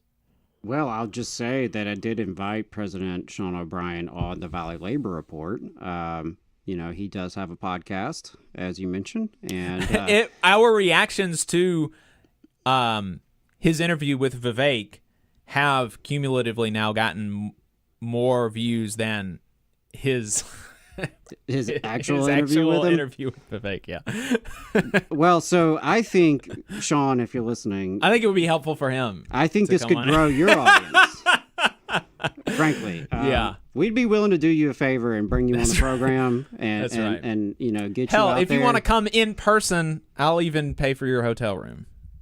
Well, there we go. We've got an offer. I'm not going to pay for your flight. I'll pay for your hotel room, though. Okay. Well, he's got the podcast money now, so he can handle the flight. But that's a standing offer. So we would love to have you on the program virtually, like most of our guests, or right here in studio in Huntsville, Alabama. We know Teamsters here. We know plenty of Teamsters here, and I'm sure that would be. I love the Teamsters. Probably nobody loves the Teamsters more than I do, honestly. Well, so there's another challenge, right? Will you come on the Valley Labor Report? Will you prove that you love the Teamsters more than Jacob? I mean, I know you're president, but That would be a fun conversation. If you're willing to talk to people like what's her name, Weiss. If you're willing to, that's part of the thing that's so frustrating to me is that he is on so many of these podcasts. He's talking about how we need to have conversations. We need to have conversations with people who disagree with us, and like we've lost that as a society. Isn't it so sad? And I also know what he's done to Rick Smith over Rick Smith's political disagreements with him. I also know, things like that. And it's just like, and he also talked about how, in the Barry Weiss interview, I may even just wait until next week until I can pull some more clips and have some more stuff, because I only pulled one clip, but there was so much in it that was frustrating. But one of the things that he talked about was his frustration with Teamsters under him criticizing him. And he's like, maybe you need to sit down and shut up, you're a greenhorn, and like just kind of speaking generally about his critics. Maybe you need to sit down and shut up, was basically kind of the gist of his comments. And because you don't know anything yet.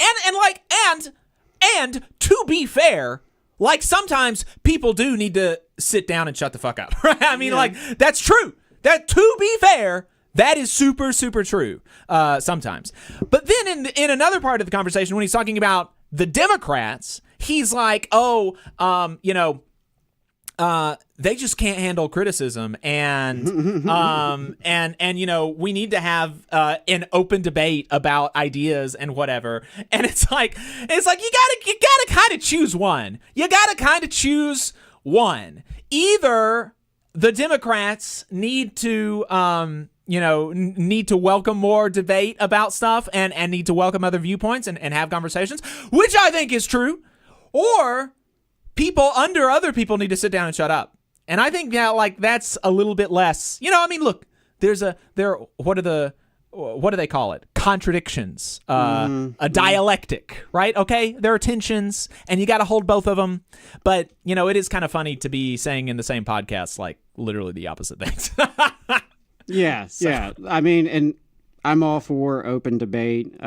We will be very friendly. We have had all sorts of people in this program, and I don't think we've ever been ugly to any of them. No. Even some who, frankly, very much deserved it. We've even had a union buster on the program. We've had a union buster on this program. Former Teamster president, actually. They probably know each other. They probably actually have run into each other before. Wouldn't be surprised. We've had lawmakers on who are not very nice, frankly. So, we've had a diverse array of people, and we'd love to add you to the mix. And, because you are a man of ideas and discussion and debate, I'm very confident that you will reply to my email. And I look forward to it. I'll be, awaiting my inbox. We do have Matt Huber in the Zoom now. Matt Huber is a professor of geography at Syracuse University and the author of Climate Change as Class War. He's here to talk to us about his new article in Jacobin magazine called Abundance for the 99%, which I have to say before we start, I want to preface this by saying, as the abundance discourse kind of got started, I was sort of abundance curious. I've always been had a soft spot for Ezra Klein, Father Forgive Me, but I've always had a soft spot for him. And I read some of the articles and I was like, okay, this is maybe not so bad. But then the people around abundance, a group started forming a capital G group started forming around abundance. And I was like, ooh, these seem like not good people. And some other people on the left were very critical of it. And I was like, okay, maybe this isn't exactly what I thought it was. So your article has critiques of his kind of thesis, but he's much more sympathetic. And so I appreciate that and so now I don't feel as crazy because I know you. And so the fact that you have a more sympathetic view of what the book is saying makes me feel better about my initial sympathies for what Klein was putting out there. And so, maybe we're both wrong, but that's two rather than one. So I appreciate that. Matt Huber, welcome back to the Valley Labor Report. I appreciate you taking the time. Great to be here. Thanks for having me. So can you, for the folks, and I was talking to, we're on the radio and some of the stations that we're on are conservative stations. And so I was on yesterday, the conservative morning show host in Chattanooga, on the station that we're on in Chattanooga, and he was like, "All right, so what are you talking about on your show tomorrow?" And I said, "Well, we're talking about we got a VA employee and union member on, we got a Social Security employee and union member on to talk about that, and then we're also going to be talking to this guy about abundance, and maybe it's not so bad." And he was like, "What is that?" and like this guy, like he's a full-time radio host. He's not like me, like I have a job. Yeah. I've got a day. This is his full-time politics job, and I think he literally didn't know what is abundance. I'm not surprised. He said, "I know who Ezra Klein is," but I was like, wow, that's like super shocking, because this has been a sort of like mid-level consistent discourse for like 6 months almost on the left, but I guess it has not broken it's not broken containment into his circles. So that was interesting. So outline what is abundance and why are people talking about it? Well, I think the fact he hasn't heard of it is evidence of the kind of sort of echo chamber media bubbles we all live in, and clearly Klein and Thompson, the book, they admit the book is pitched to liberals, it's pitched to basically the Democratic Party, and I think the conversations and debates that have come out of it are very much internal to these kind of circles of liberal Democrats and the left, right, which is where and particularly the socialist left. Where we're trying to intervene. But in terms of the thesis, I think the book kind of starts off with a pretty important, I think, and provocative sort of concern or question, which is, why is it that where Democrats rule or where they have power, like in coastal cities like San Francisco or New York, why is it that life is really hard in those places?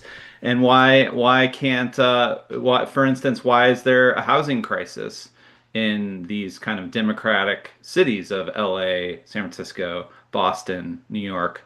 And so what's the problem here, and why? And then more generally, why is there just this overwhelming, not just among Democrats or Republicans or just the whole population, there's a huge sort of public distrust in government itself. And there's a big problem there, because it's the Democrats and the liberals like Klein and Thompson who are supposed to be the champions of government and of the public sector delivering things for the people, right? And so, but what they show and what they try to call attention to is that if the public sector and the government can't build housing, can't build high-speed rail, can't build energy infrastructure to solve climate change, this sort of sense that the government is this sort of incompetent failure is there's a good reason for people having that sentiment, right?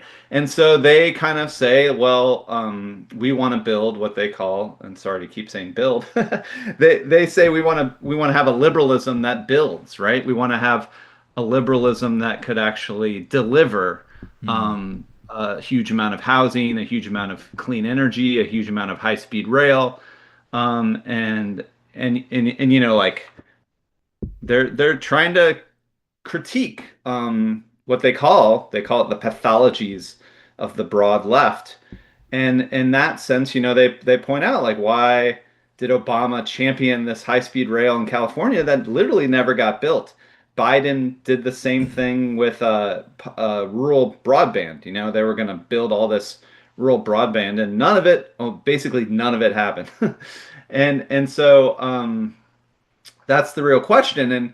And I think I think a lot of the left are not as convinced by their explanation for why this is, but they do point to the fact that in particularly these kind of democratic cities, you have a lot of, for instance, like wealthy homeowner association groups that are like NIMBYs that are blocking the building of big sort of affordable, even public housing projects.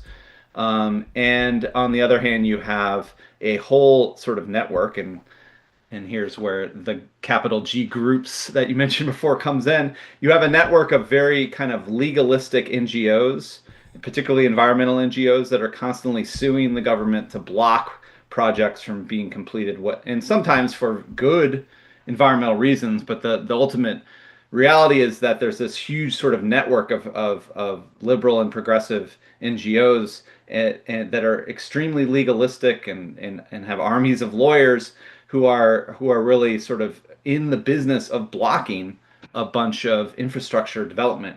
Some of it, again, they might be blocking it for good reason, but again, if you want to think about, okay, how do we build abundance in their terms of housing and energy, you got to sort of confront these kinds of problems that are in the kind of liberal coalition itself, these NGOs, these wealthy NIMBY homeowner associations, and this kind of stuff. Now, I'm sure we want to talk about why that the left is not satisfied by that explanation, but that's kind of, I would say, as best as I can, like sort of laying out their core thesis. Yeah, and in your article, you kind of lay this debate onto a historical debate between a Hamiltonian impulse, you call it, and a Jeffersonian impulse.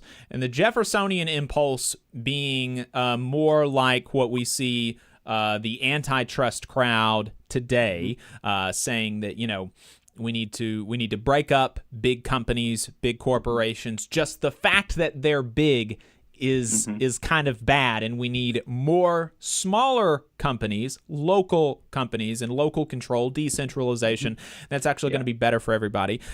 And the Hamiltonian response is more like, big is kind of good. Big can be good. You objectively get economies of scale. You can create cheaper things, and you can often actually pay people more. I mean, even Walmart, is as terrible as it is in many ways. This is certainly not the only reason, but one of the reasons that local grocery stores go out of business when a Walmart comes to town is because Walmart actually pays more than the local grocery stores do.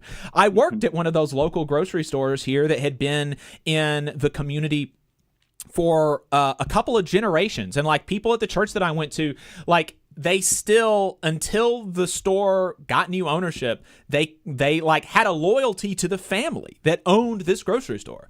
But I worked there because I was kind of in the community, and I made $7.25 an hour, and literally across the street, walking distance, people were at Walmart. And this was 10 years ago, right? But people were at Walmart making $12 an hour. And so, so maybe actually the problem is not big, but maybe the Hamiltonian would say the problem is a lack of accountability, and we need more democracy there, and we need these big things to be, used for the public good rather than broken up, and then we lose these economies of scale, right? And so in both of there's real value in both of those kind of impulses, I think. And so, but you kind of identify yourself more with the Hamiltonian sort of tradition, and I think that's more where I would fall.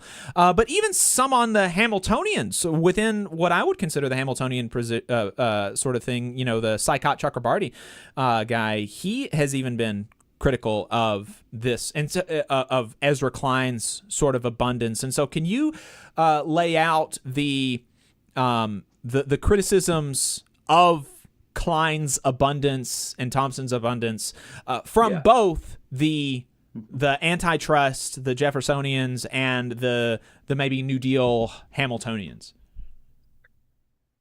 So the most vocal critics have been from the anti-monopoly and antitrust left, which I think is particularly, like I was just saying, particularly upset because of their focus on, in some cases, environmental NGOs or NIMBY groups, they think they're neglecting a focus on the real villains, which are big monopolistic corporations, right? Corporate power is the real cause of our lack of abundance. And in the end of the piece, we do argue that, like, yeah, ultimately the real problem is capitalism. Like, capitalism thrives on artificial scarcity. Markets don't function unless you have kind of the maintenance of scarcity for things like energy and housing, which allow classes to profit off the scarcity of those items. If they were abundant, then the price would collapse and no one can make a profit, right? So there is a problem there. But the Jeffersonian, as we draw from another book that just came out that's been reviewed alongside Abundance called Why Nothing Works, and by Mark Dunkelman, and he kind of lays out this historical analogy for us where the Jeffersonian and the anti-monopoly kind of impulse is to only see the problems atop society with these kind of, like, again, these big powerful corporations who are corrupt, and they're robber barons, and they're from atop kind of rigging the economy and doing all this bad stuff. And that, again, like you said, like, the solution is to decentralize that power to smaller businesses, which, as you pointed out, are not always great for workers. But the idea is that, yeah, decentralization, more small scale enterprises and local control. The Hamiltonian counter to that is not just that big is good, but that the public sector should really develop, like, public organizations and entities that can provide a counter to these big enterprises, right? So that's why the New Deal is like a classic kind of example of the Hamiltonian impulse, where I know I'm talking to the Valley Labor Radio show. So, our piece talks a lot about the Tennessee Valley Authority as, again, the FDR wasn't just a really quick anecdote on that. Yeah. I've been doing some work with the Department of Energy for a while. Wow. And I had a meeting in DC with some people in the department, like high up, like a deputy secretary under Biden or something. Wow. And I said something about, I was just like a participant in the meeting. It wasn't me and this guy. It was me in a room of like 12 other people. Just don't get it twisted. And but I he didn't want to meet with me. Okay, he wanted to meet with the program I'm a part of. But not yet. That's right. But one of the things was like, fun fact about you or something like that, and I was like, fun fact about me is that I think that the TVA should buy all of the private utility companies and run them for the public good. And somebody was like, this guy was a utility CEO, right? And so I was like, well, and so he was like, I'll tell Lyash that he has a fan. But anyway, so yeah, TVA, we're fans. Yeah. But I was going to say that, like, we love FDR and all that, but he was not a socialist, and he actually, right. He didn't want the TVA to take over all the private utilities. He actually thought with a big federally backed public power entity like the TVA, you could do this thing, it's sort of wonky, called the yardstick, where the TVA would be able to deliver all this cheap public power that would keep the private utilities more honest and make them so that they had to compete with this cheap public power, right? So it was a way to kind of discipline the big private utilities with a huge public power entity, right? And that's sort of, I think, sums up the Hamiltonian impulse to kind of develop large centralized planning and public agencies, not just the TVA, but like things like the Works Progress Administration and all these New Deal agencies that kind of built infrastructure, right? And again, that is kind of, I think, although Klein and Thompson don't really articulate it as such, they kind of, I think, are claiming that kind of Hamiltonian impulse that actually the government has to be able to deliver large scale public goods to have credibility with the population. But it's true that even sort of there's sort of people like we cite Sandeep Vaheesan's review in Boston Review, where he is very critical of Klein and Thompson, and he sort of presents the New Deal as the real path to what he calls kind of public abundance. But I actually think, and we say so much in the review, that there's not as much distance between the New Deal vision of public abundance and what Klein and Thompson are calling for. I think Klein and Thompson, in some ways, it's kind of frustrating. They're a little cagey and kind of vague about to what degree the private sector should be involved in this delivery of abundance. But one thing they're very clear about throughout the book is that they're liberals and they want to ultimately create situations where government or the public sector can be more effective. And they often use the language of state capacity, developing state capacity to actually be able to deliver abundance.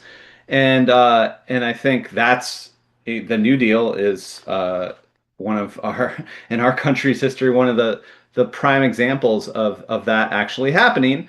And to Klein and Thompson's ultimate goal, which is to try to win back power for the Democratic Party against this hellscape of Trumpism that we're all in, it's worth noting that in the period where the Democratic Party was associated with this sort of public sector-led abundance was also the period where they were most popular. If you look at the 1936 election results, it was like a crazy landslide for FDR. And it basically created this liberal consensus that dominated U.S. politics for decades because they built up this huge majoritarian popular agenda rooted in government, actually doing stuff for people and delivering things, particularly for poor working class people. And I think that's why I think this book is valuable because in some ways because it wants us to return to that kind of vision where if the government actually delivers things for people, then they might become more popular and you might actually be able to build more power against this rising populist right. And so that is why I was initially sort of abundance curious. I was like, oh, this is interesting. I like what he's saying. And specifically state capacity is a phrase that Klein uses. I don't know about it in the book. I haven't read the book. I've read some of the articles and I've listened to podcasts. He uses that word in conversations around abundance a lot. And so I'm like, I like that. I think that is really cool. But there are two, there are a couple of things that have concerned me about that, about the kind of crowd and the abundance discourse, and one is the crowd that has emerged around this stuff. People I think you even link to it in the piece, Josh Barro, super anti-union, explicitly saying abundance is going to require confrontation with labor. And, I think Matt Iglesias has said similar things, specifically, and also the Klein and Thompson, to my knowledge, have not explicitly disavowed those sorts of things and those sorts of people that are forming around this idea of abundance. And, it would have made me feel a lot better if Klein were to come out and say, that's really dumb what Barro and Iglesias are saying. Actually, unions are necessary for abundance. Even though, and you mention in the book that he says that unions can't be the thing because look at the stuff that I'm pointing to in these other Western European countries, these things that I'm looking to as a model, there's a much higher union density rate. So unions cannot be actually the obstacle. And he does say that, to be fair to Klein, but he also, I haven't seen him directly address the people that are coming out and saying, actually, no, you're wrong. Unions are the obstacle, and saying to them no, this is my thing, and I'm saying that unions are not the obstacle, and we need unions. And I haven't seen that, and so that concerns me. And also, some of the thing about unleashing state capacity is about, removing some regulatory restrictions on the state to act, but some of those regulatory restrictions might be good, and that maybe if we go ahead and make those investments that the regulatory restrictions require, maybe that makes the investments maybe a little bit longer standing. And one of the things that that Klein went a little back and forth with Sam Cedar was about air quality in affordable housing in California, and Klein was like, look, it would be great to have like perfect air quality, but we need to kind of build houses to put homeless people in. And Cedar is like, why can't we just have good air quality in the houses that we build? we should just do that. And that's very persuasive to me, that we should just have good air quality in houses that we build. That's a persuasive argument to me. And then it's also persuasive against abundance, that there are so many basically right-wing people coming around this sort of thing. So how do you respond to maybe people like me who are interested, but I'm like, I'm being put off a little bit by some of these things. How do you respond to that? Well, I think a lot of this discourse is a hangover from the kind of Bernie wars of particularly 2016. If you remember, kind of in 2016, 2015 even, there was a huge war between people like Ezra Klein and Iglesias and the kind of Vox neoliberals who were quite distant and hostile toward the Bernie agenda. And I think I think that there's a real reservation when it comes to Ezra Klein from that point of view. Ezra Klein used to joke that he's been called like a neoliberal shill, right?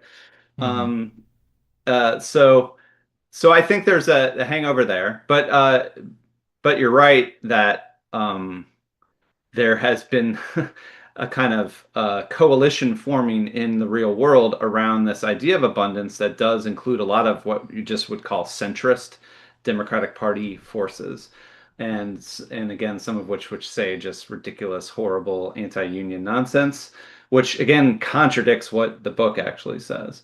And I agree with you that seems like Klein and Thompson are quite happy to just create this kind of big abundance tent and hope that it leads to, again, this sort of resurrection of the Democratic Party as this powerful state capacity party.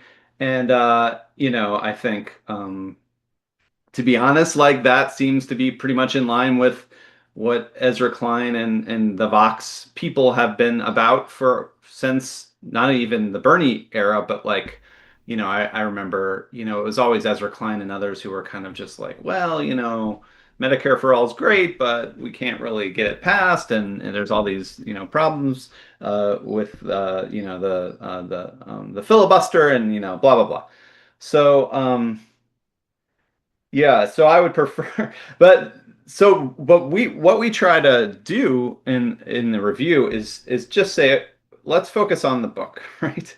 And the book, I think, has valuable insights that the left in particular needs to hear about the blockages that are blocking the revival of state capacity. And I think that's because not just liberalism, but the left as a whole has become since the 1970s, has become much more ensconced in this kind of Jeffersonian kind of small is beautiful vision that doesn't sort of remember that there is this other kind of big public sector state capacity vision of the left actually doing these big things.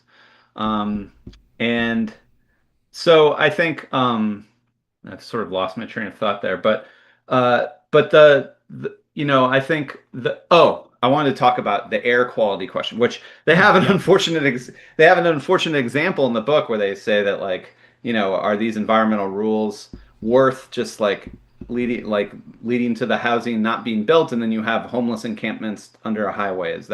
And it's really, as I think Vahisen put in his reviews, not really a fair exchange. You have to choose homeless encampments or air quality, right? And I think you're right.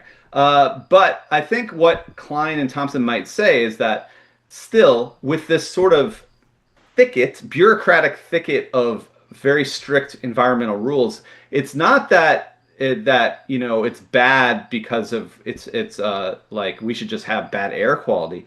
What all these rules allow is for again, usually environmental groups to sue the government or to sue building projects and interrupt them and block them from delivering the housing. And that just creates this sort of like court battle where they're, trying to see who's abiding by these thicket of rules and regulations.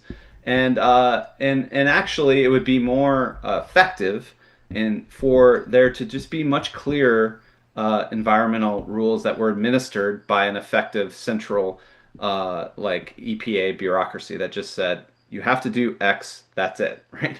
And it's and again, that's kind of how Klein and Thompson say that, like in the early environmental era of the 1970s, like we just developed the Clean Air Act and the Clean Water Act that actually did clean up the environment in significant and successful ways, and that's great. And they did it by just pretty much like straightforward, strict regulations across the board that all power plants and all factories had to, reduce their pollution by this amount to get it down to like a standard of healthy pollution, right? And so I think, again, that Hamiltonian impulse that we actually need competent central administrative power to kind of sort of clean up the environment, right? But also not just create this kind of legalistic network where all these groups can come in and kind of block things again and again, often with good intentions of saving the environment. But ultimately, if that means we're just never going to be able to build high-speed rail or housing or clean energy, that means, in a broader sense, it means we're not going to address the climate crisis. We're not going to address the housing crisis. We're just not going to be able to do this stuff. So I agree with you, though. Like, obviously, we should, as particularly either if we're liberals or leftists, we should say, yeah, we can definitely have air quality and abundant housing at the same time. But the other thing, go ahead. Yeah.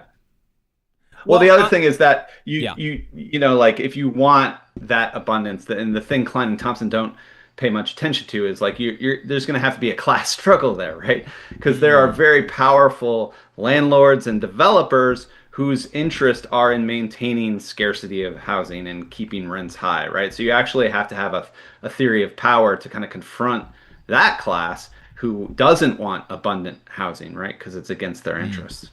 Right. And I want to get to that. But so what I'm hearing is that maybe a more Hamiltonian kind of way to regulate sort of environmental protections and stuff would be that maybe we don't rely so much on an individual or a corporate right to sue to enforce these laws. Maybe it needs to just be up to the EPA or some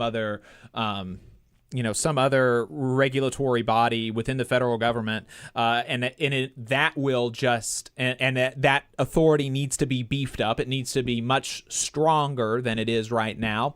But if we do that, then maybe there's a little bit more clarity, and the thicket that is that's kind of difficult to see through and difficult to identify the path actually becomes clearer. Maybe you and the end result maybe doesn't even result in any fewer regulations, but it's just like they're clearer and the path forward is made more obvious because you have one central agency responsible for the enforcement of that. But I could see a Jeffersonian person responding to that.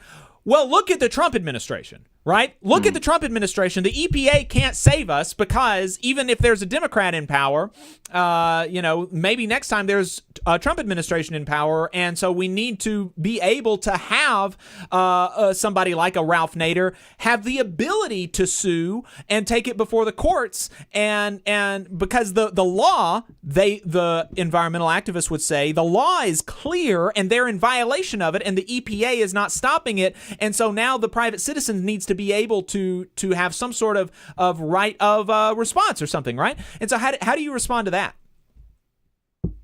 Well, ultimately, I think the book is trying to, even though the book clearly was written before, in the most part was written before Trump was elected once again, I think the book is clearly trying to intervene, and they say this in the conclusion that I can't remember if I know Klein in subsequent writings has literally quoted Antonio Gramsci, the sort of idea that we're in an interregnum, the old is dying, the new cannot be born. I mean, the fact that neoliberalism has gone into crisis, really, you could argue, since 2008. And Trumpism and the kind of populist right wing, which, as you're saying, is just like this, like taking a chainsaw, just ripping through the administrative state and destroying government. This Trumpism is one contending political movement to kind of realign American politics toward this populist right. But that the left or liberals or the Democratic Party needs to be able to construct a non-neoliberal alternative that can actually prevent this Trumpism and populist right from obtaining power again. And like I said, there's this kind of way of approaching American political history that we only have every few decades, these moments of kind of political realignment. It was the New Deal of the 1930s, the Reagan neoliberal revolution of the 1980s, and now we're in this other period. And I think we've been saying for a better part of a decade now that it's kind of either the Trumpist right or this kind of perhaps social democratic kind of populist left agenda that could contend for this kind of realignment. And I think, again, Klein and Thompson aren't seeing themselves as part of that kind of social democratic left per se, but they are saying that if you're a liberal, if you want the Democratic Party to become powerful again, then you might want to consider this kind of approach that, again, recognizes that there are problems that aren't just about Donald Trump, that are actually internal to our coalition. And the fact is that if we can't get housing right and energy right and mass transit right, and if the cities in which we govern are dysfunctional and unaffordable to masses of working people, then why would the working class and the masses of people not vote for the right and Donald Trump?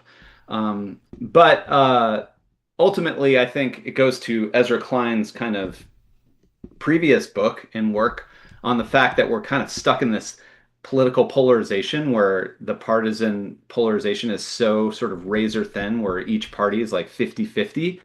And we're kind of stuck in this kind of seesaw doom loop where we're kind of like going back and forth between Trump and a very lukewarm and not big state capacity Democratic Party. And I think if we continue to do that, we're just going to continue like down the drain into further and further kind of horrible right-wing reactionary things. And I think they're trying to say like, no, we need a new model, and it's got to kind of be about this sort of, again, this government that can actually deliver and build stuff for people. Gotcha. And so I guess, what do you think what is the final verdict, you think? And I guess my question, I have a question about if my conversation with the conservative radio guy really did kind of, it shocked me because he literally knew nothing about it. And so, when I'm reading the article, I'm sensing a sort of like that you genuinely feel like there's value in some of the ideas that Klein puts forward, and I'm sensing that you also feel that there's a value in this word, like that maybe you feel like there is enough of a movement around this word or enough interest in abundance that it is worth the left contending for, rather than discarding and saying, whatever, the abundance guys are kind of like, they have some good ideas, they have some bad, but like we have a separate thing.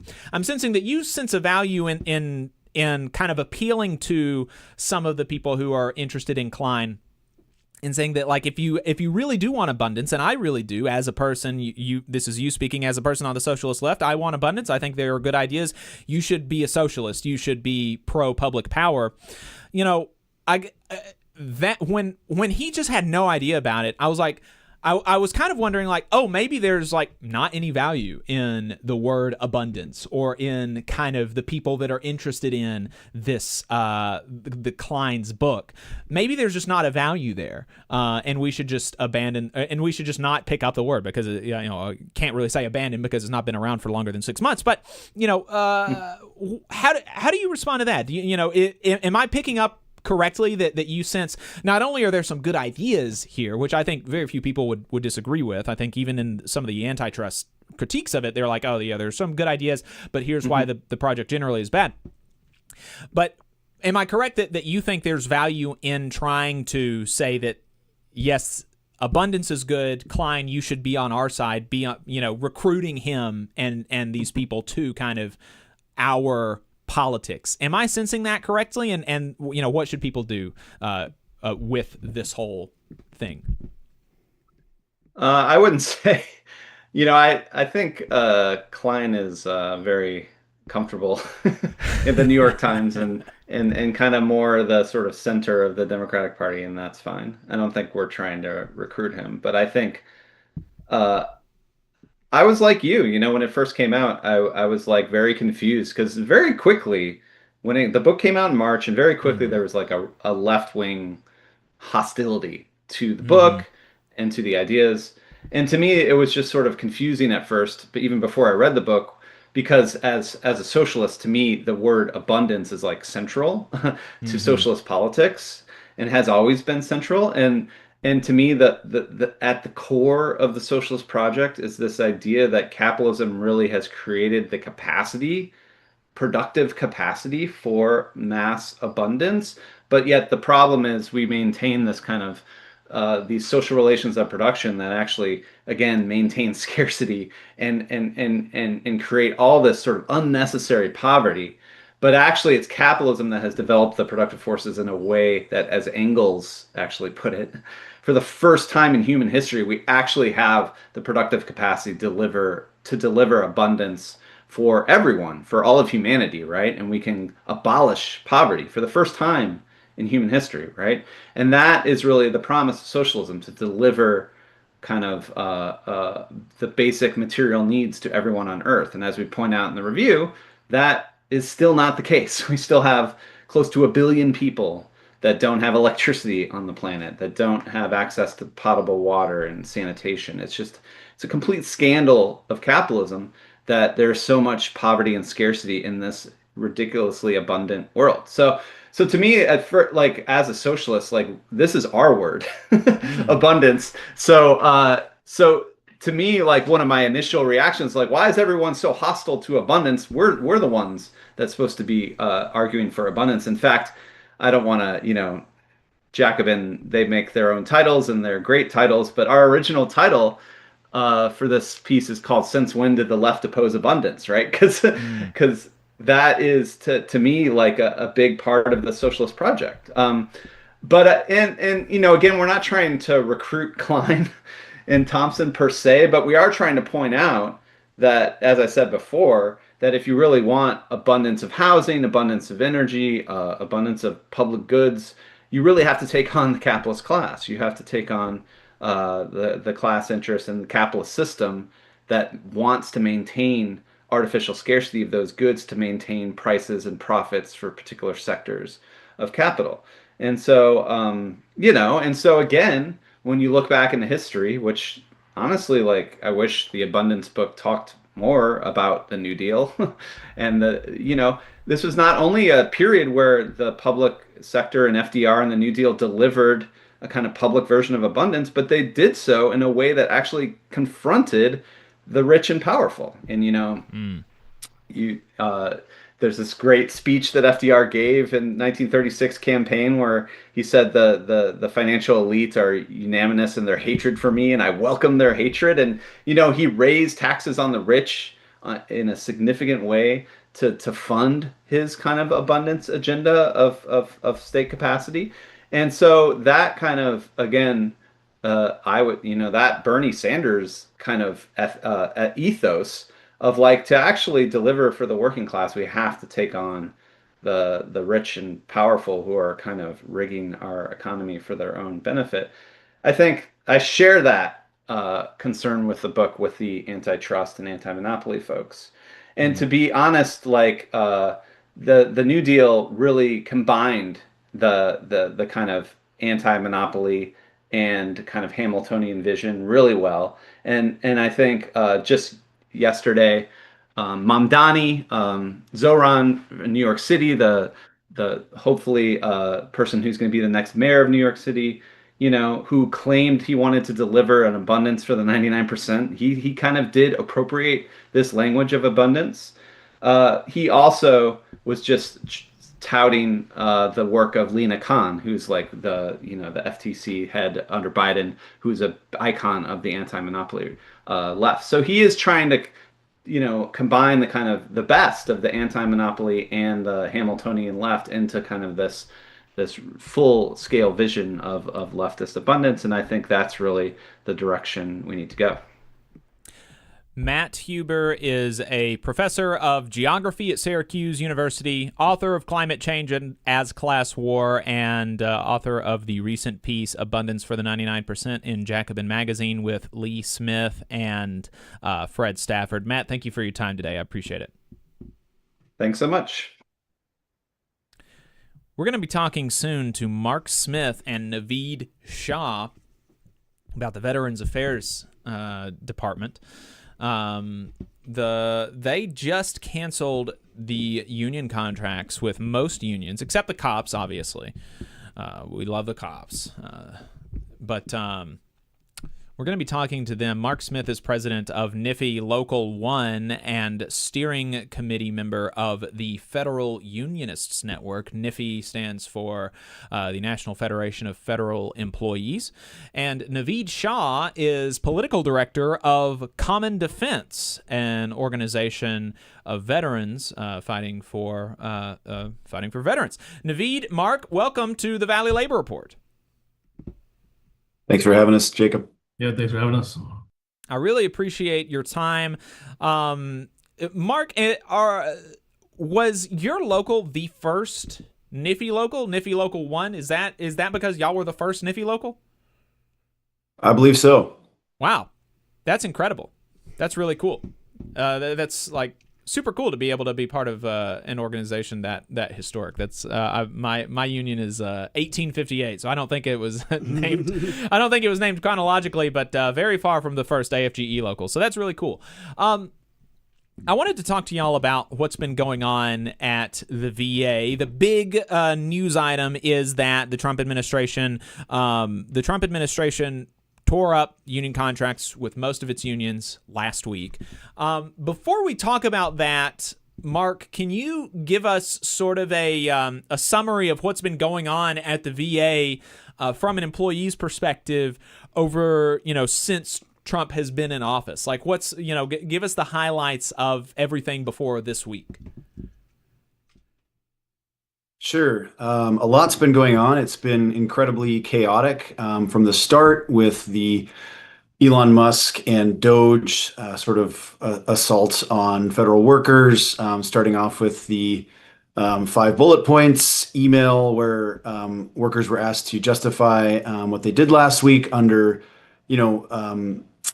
threatened threat of firing. That wasn't directly stated by the VA, but Elon Musk had tweeted it out. So just sort of a lot of chaos right off the bat. And then almost immediately it was leaked that the Secretary of the VA, Doug Collins, and the Department of Veterans Affairs were considering a reduction in force or the mass termination of up to 83,000 workers across the Veterans Department of Veterans Affairs. So that includes the Veterans Health Administration, Veteran Benefits Administration, and the Veterans Cemetery Administration. So that's been ongoing.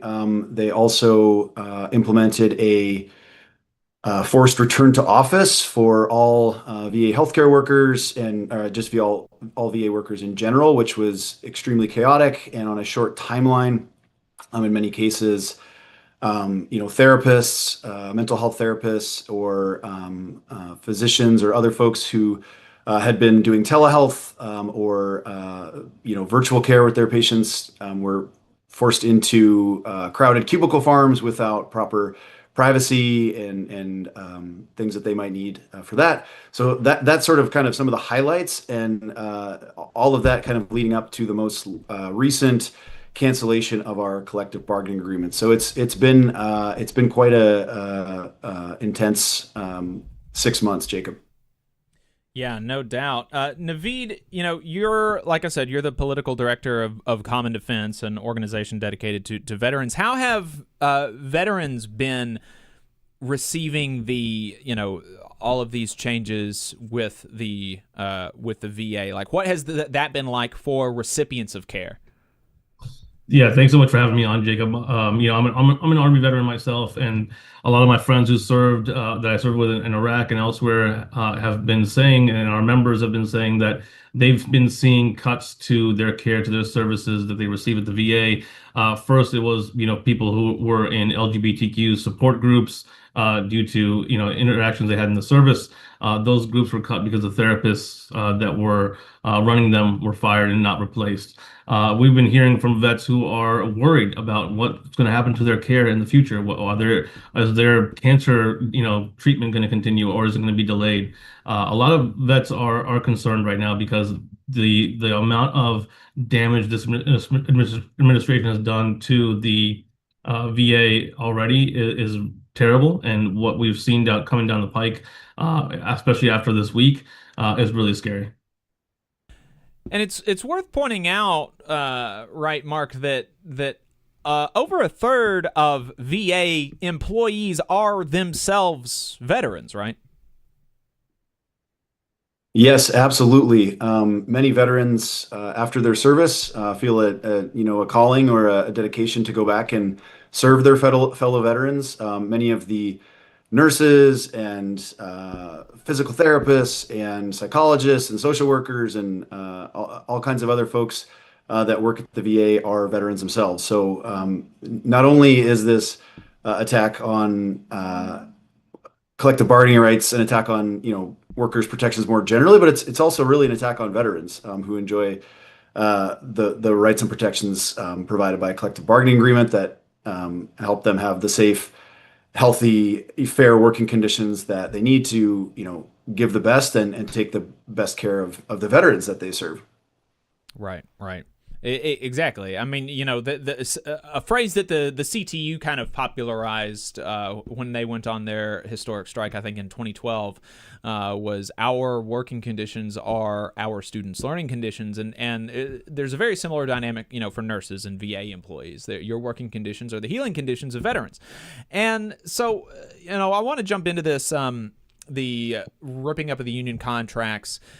Can you tell me, how much of a change is that going to be from the previous Trump era status quo? Like last week, were your supervisors and was management actually continuing to take grievances from the unions and, continuing to bargain with the unions over changes in working conditions and things like that? Like had they actually been doing that, or is this basically a formalization of what had been a previous informal ignoring of the rules and contracts and unions at the VA?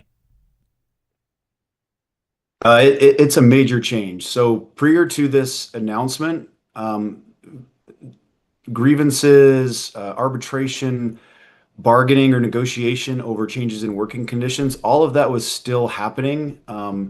It was basically the status quo, and that was in part because the lawsuit that our national unions have filed in response to the Trump administration's executive order stripping us of our collective bargaining rights, that lawsuit has not been settled on the merits yet. And so the Trump administration, in all of the cases and court hearings, has said, we're not going to implement this right away. We're going to wait until the litigation is finished before we implement. And so, they had locally and in our sort of workplace, like I said, grievances, negotiations, things like that have been proceeding mostly normally. And then this week, all of that stopped.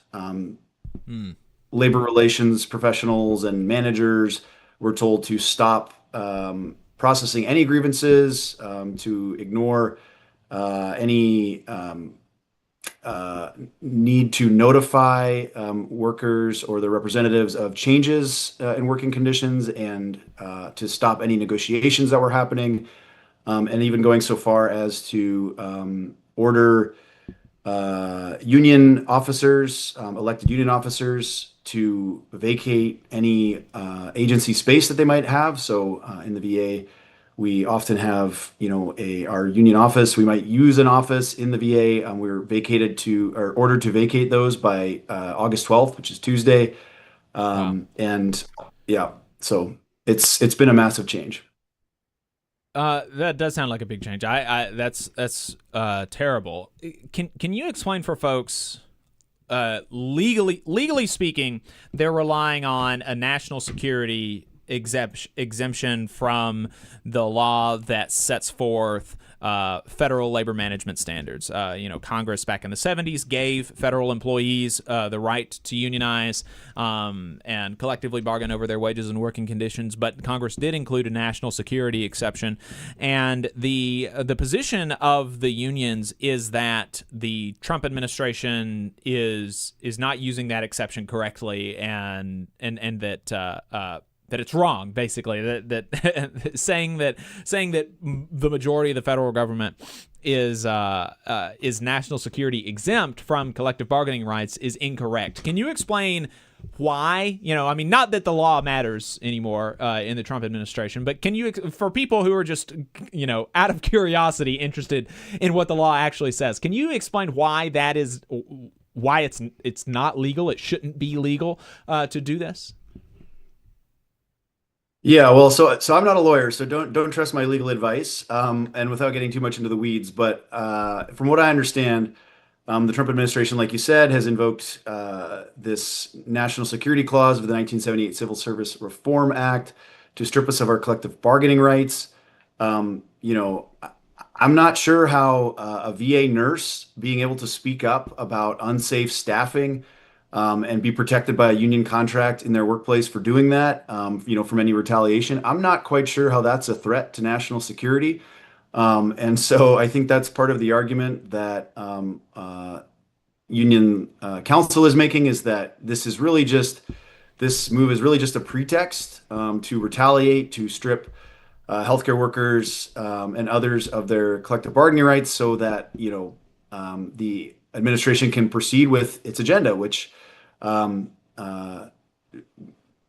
they state in the executive order that that was the main reason, that unions were getting in the way of the agenda, which we know is to eventually outsource and privatize and send all of those taxpayer dollars that come from the VA to healthcare corporations controlled by billionaires. So we really think that, again, the national security argument is really just a pretext for the administration to proceed with its agenda. And some of the, I think, evidence for that is that the administration has exempted several groups from the executive order and from this stripping of the collective bargaining agreements, and that would be within the VA, police, firefighters, and security guards have been exempted, as well as several smaller unions, actually, that have collective bargaining agreements with the VA. And so it really doesn't seem like it'll pass the legal muster, but again, I'm not a lawyer, so I won't comment too much more on that. Just to expand on that, I think that there are, my understanding is that there's like two arguments, basically. And the one is that, okay, yes, there is a national security exemption, but Congress did not mean for this national security exemption to apply to literally the majority of federal workers. If Congress had intended to exempt the majority of federal employees, then they would have written a much different law, right? And so you just have a factual dispute there about are VA nurses actually, is there a national security implication to them having collective bargaining rights? Factually, no, is the union's argument. And because that is the case, then Trump does not have the authority to invoke the national security exception. And then secondly, they're saying that this is a retaliation for First Amendment protected speech, which is what you talked about, right? That they are specifically targeting unions like AFGE, like NFFE, like IFPTE, who have done things to that the administration doesn't like, that have sued the administration over other things to try to protect veterans and VA employees and things like this. And so even if potentially maybe Trump might have the right to do that, he can't do it because of the way that he's done it, because like there are things, you can't target somebody for First Amendment protected speech. Like there are circumstances where, you could be arrested for something, but if you can prove that you are arrested for smoking pot, you are targeted specifically because of things that you said against the government or against the police or something, then you can get like a First Amendment, protection for that. And so those are kind of the two arguments as I understand it. I don't know, Naveed, if you're following kind of the legal stuff any closer than either of us are, but does that sound right to you? Yeah, that's exactly right, Jacob. It is, and let's just look at the bigger picture here. What we see right now, the attack on the VA is, to me, a test balloon. It's a canary in the coal mine because it's not going to stop with the VA. We already know that the first thing Trump did back in January was fire one of the board members of the NLRB. He fired their general counsel. Then now they're going after the VA's unions. I think this is a test balloon to expand further out. What they plan to do is dismantle worker protections. And everybody at home who's listening should be paying close attention, because if you enjoy a 40-hour work week, if you enjoy your weekends off, if you enjoy working in a safe environment, all of those things are possible because of the fight the unions fought decades ago to earn those rights for all workers. And now those things are under attack. This is not just going to stop here with the VA. This is going to go far beyond what we're seeing right now. So while we want to fight hard to save the VA and make sure that the VA workers are protected and the veterans who receive their care there are able to receive the world-class care that they receive, we also want to look at the bigger picture and make sure that this type of retaliation against worker advocacy, this end of collecting bargaining rights, this weakening of worker protections does not expand. And if anything, we need members of Congress, we need our elected leaders across the country, whether at the state, federal, local level, to speak up, because this is not just happening in Washington. This is going to affect your local VA in your hometown, in your community. And if it affects them, it's going to trickle down. And for what this administration has done already in the 8 months that they've been in power, I think it's not just going to be a trickle down. It might be a tsunami. We should all be worried about it. You're part of an organization that advocates for veterans, and the VA says that they are doing this for veterans. They point to official time that federal employees use, which, they try to make official time sound like you're just doing union business, like maybe you're campaigning for a union office or you're doing like union political work or whatever, but union official time is very strict, and it has to be related to a grievance or related to bargaining or something like that. A strictly representational functions are the only things that federal employees are able to use official time for, which is being able to get, being able to be paid by the agency that you work for to do union work. And people hear that and they say, oh, that's wild that you can do representational work on the clock. But that is a very common thing that most private sector unions also have, right? It is not that was actually something that public sector unions got from the private sector. It's a very common thing.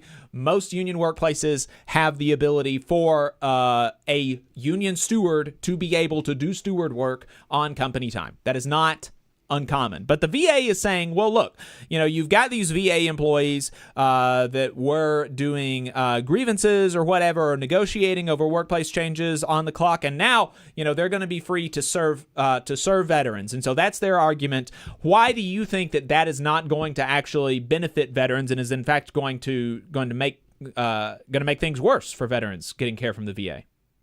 Yeah, thanks, Jacob. So a couple of things on that. So number one, on every survey that's ever been done of veterans who get their care at the VA, they rate their satisfaction levels of like 96, 95%, right?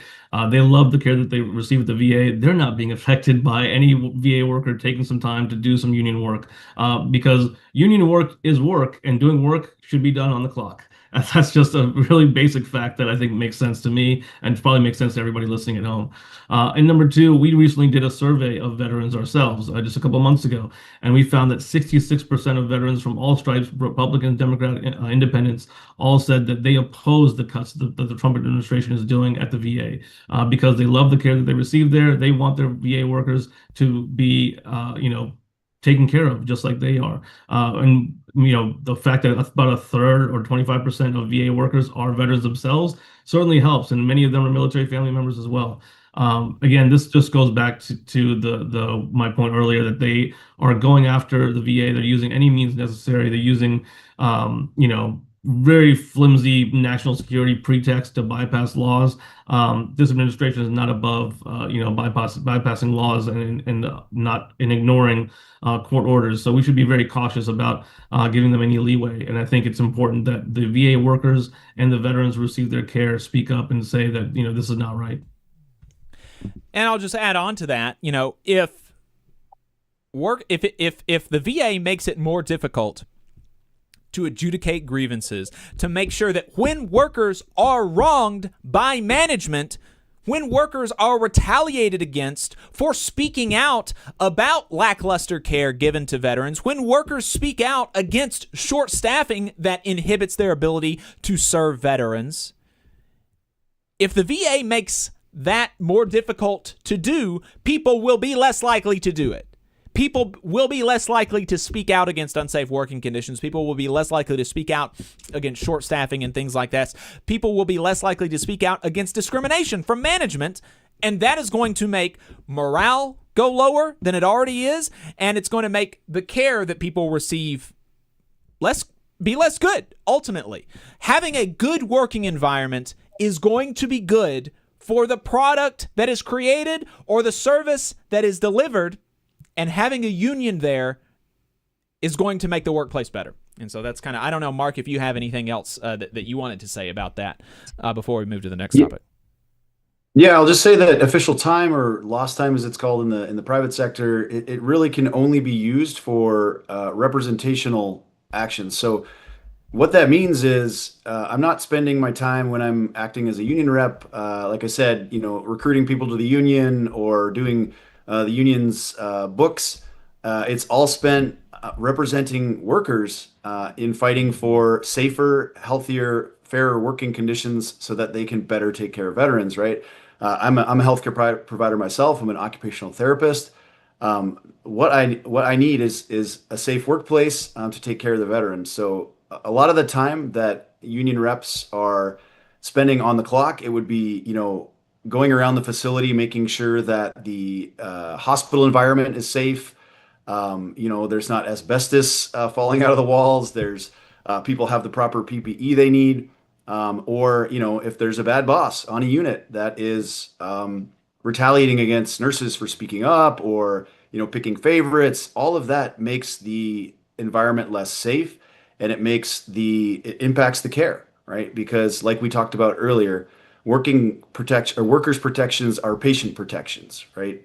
If I'm feel safe in that workplace on the unit to be able to speak up without any fear of retaliation, that is just going to make sure that the care that's provided is super high quality and yeah. Mark, what happens next? You are president of NFFE Local 1. What are the federal unions going to be doing in response to this? The American Federation of Government Employees, National Federation of Federal Employees, the International Federation of Professional and Technical Engineers, National Nurses United. Those are, the four kind of biggest federal employee unions, I think.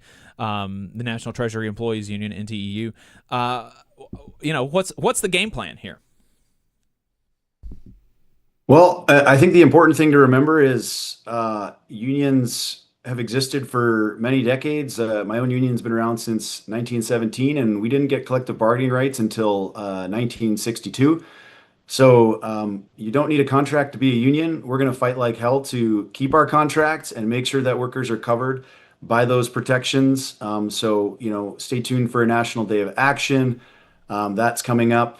We need to get all of our unions together and fighting to protect our collective bargaining rights. And then we are also going to be doing, the Federal Unionist Network is going to be focusing on, how do you be a union in a potential situation where your boss or your management is not recognizing your union or is not honoring your contract. And there's something called no contract unionism or solidarity unionism or pre-majority unionism is what it's sometimes called.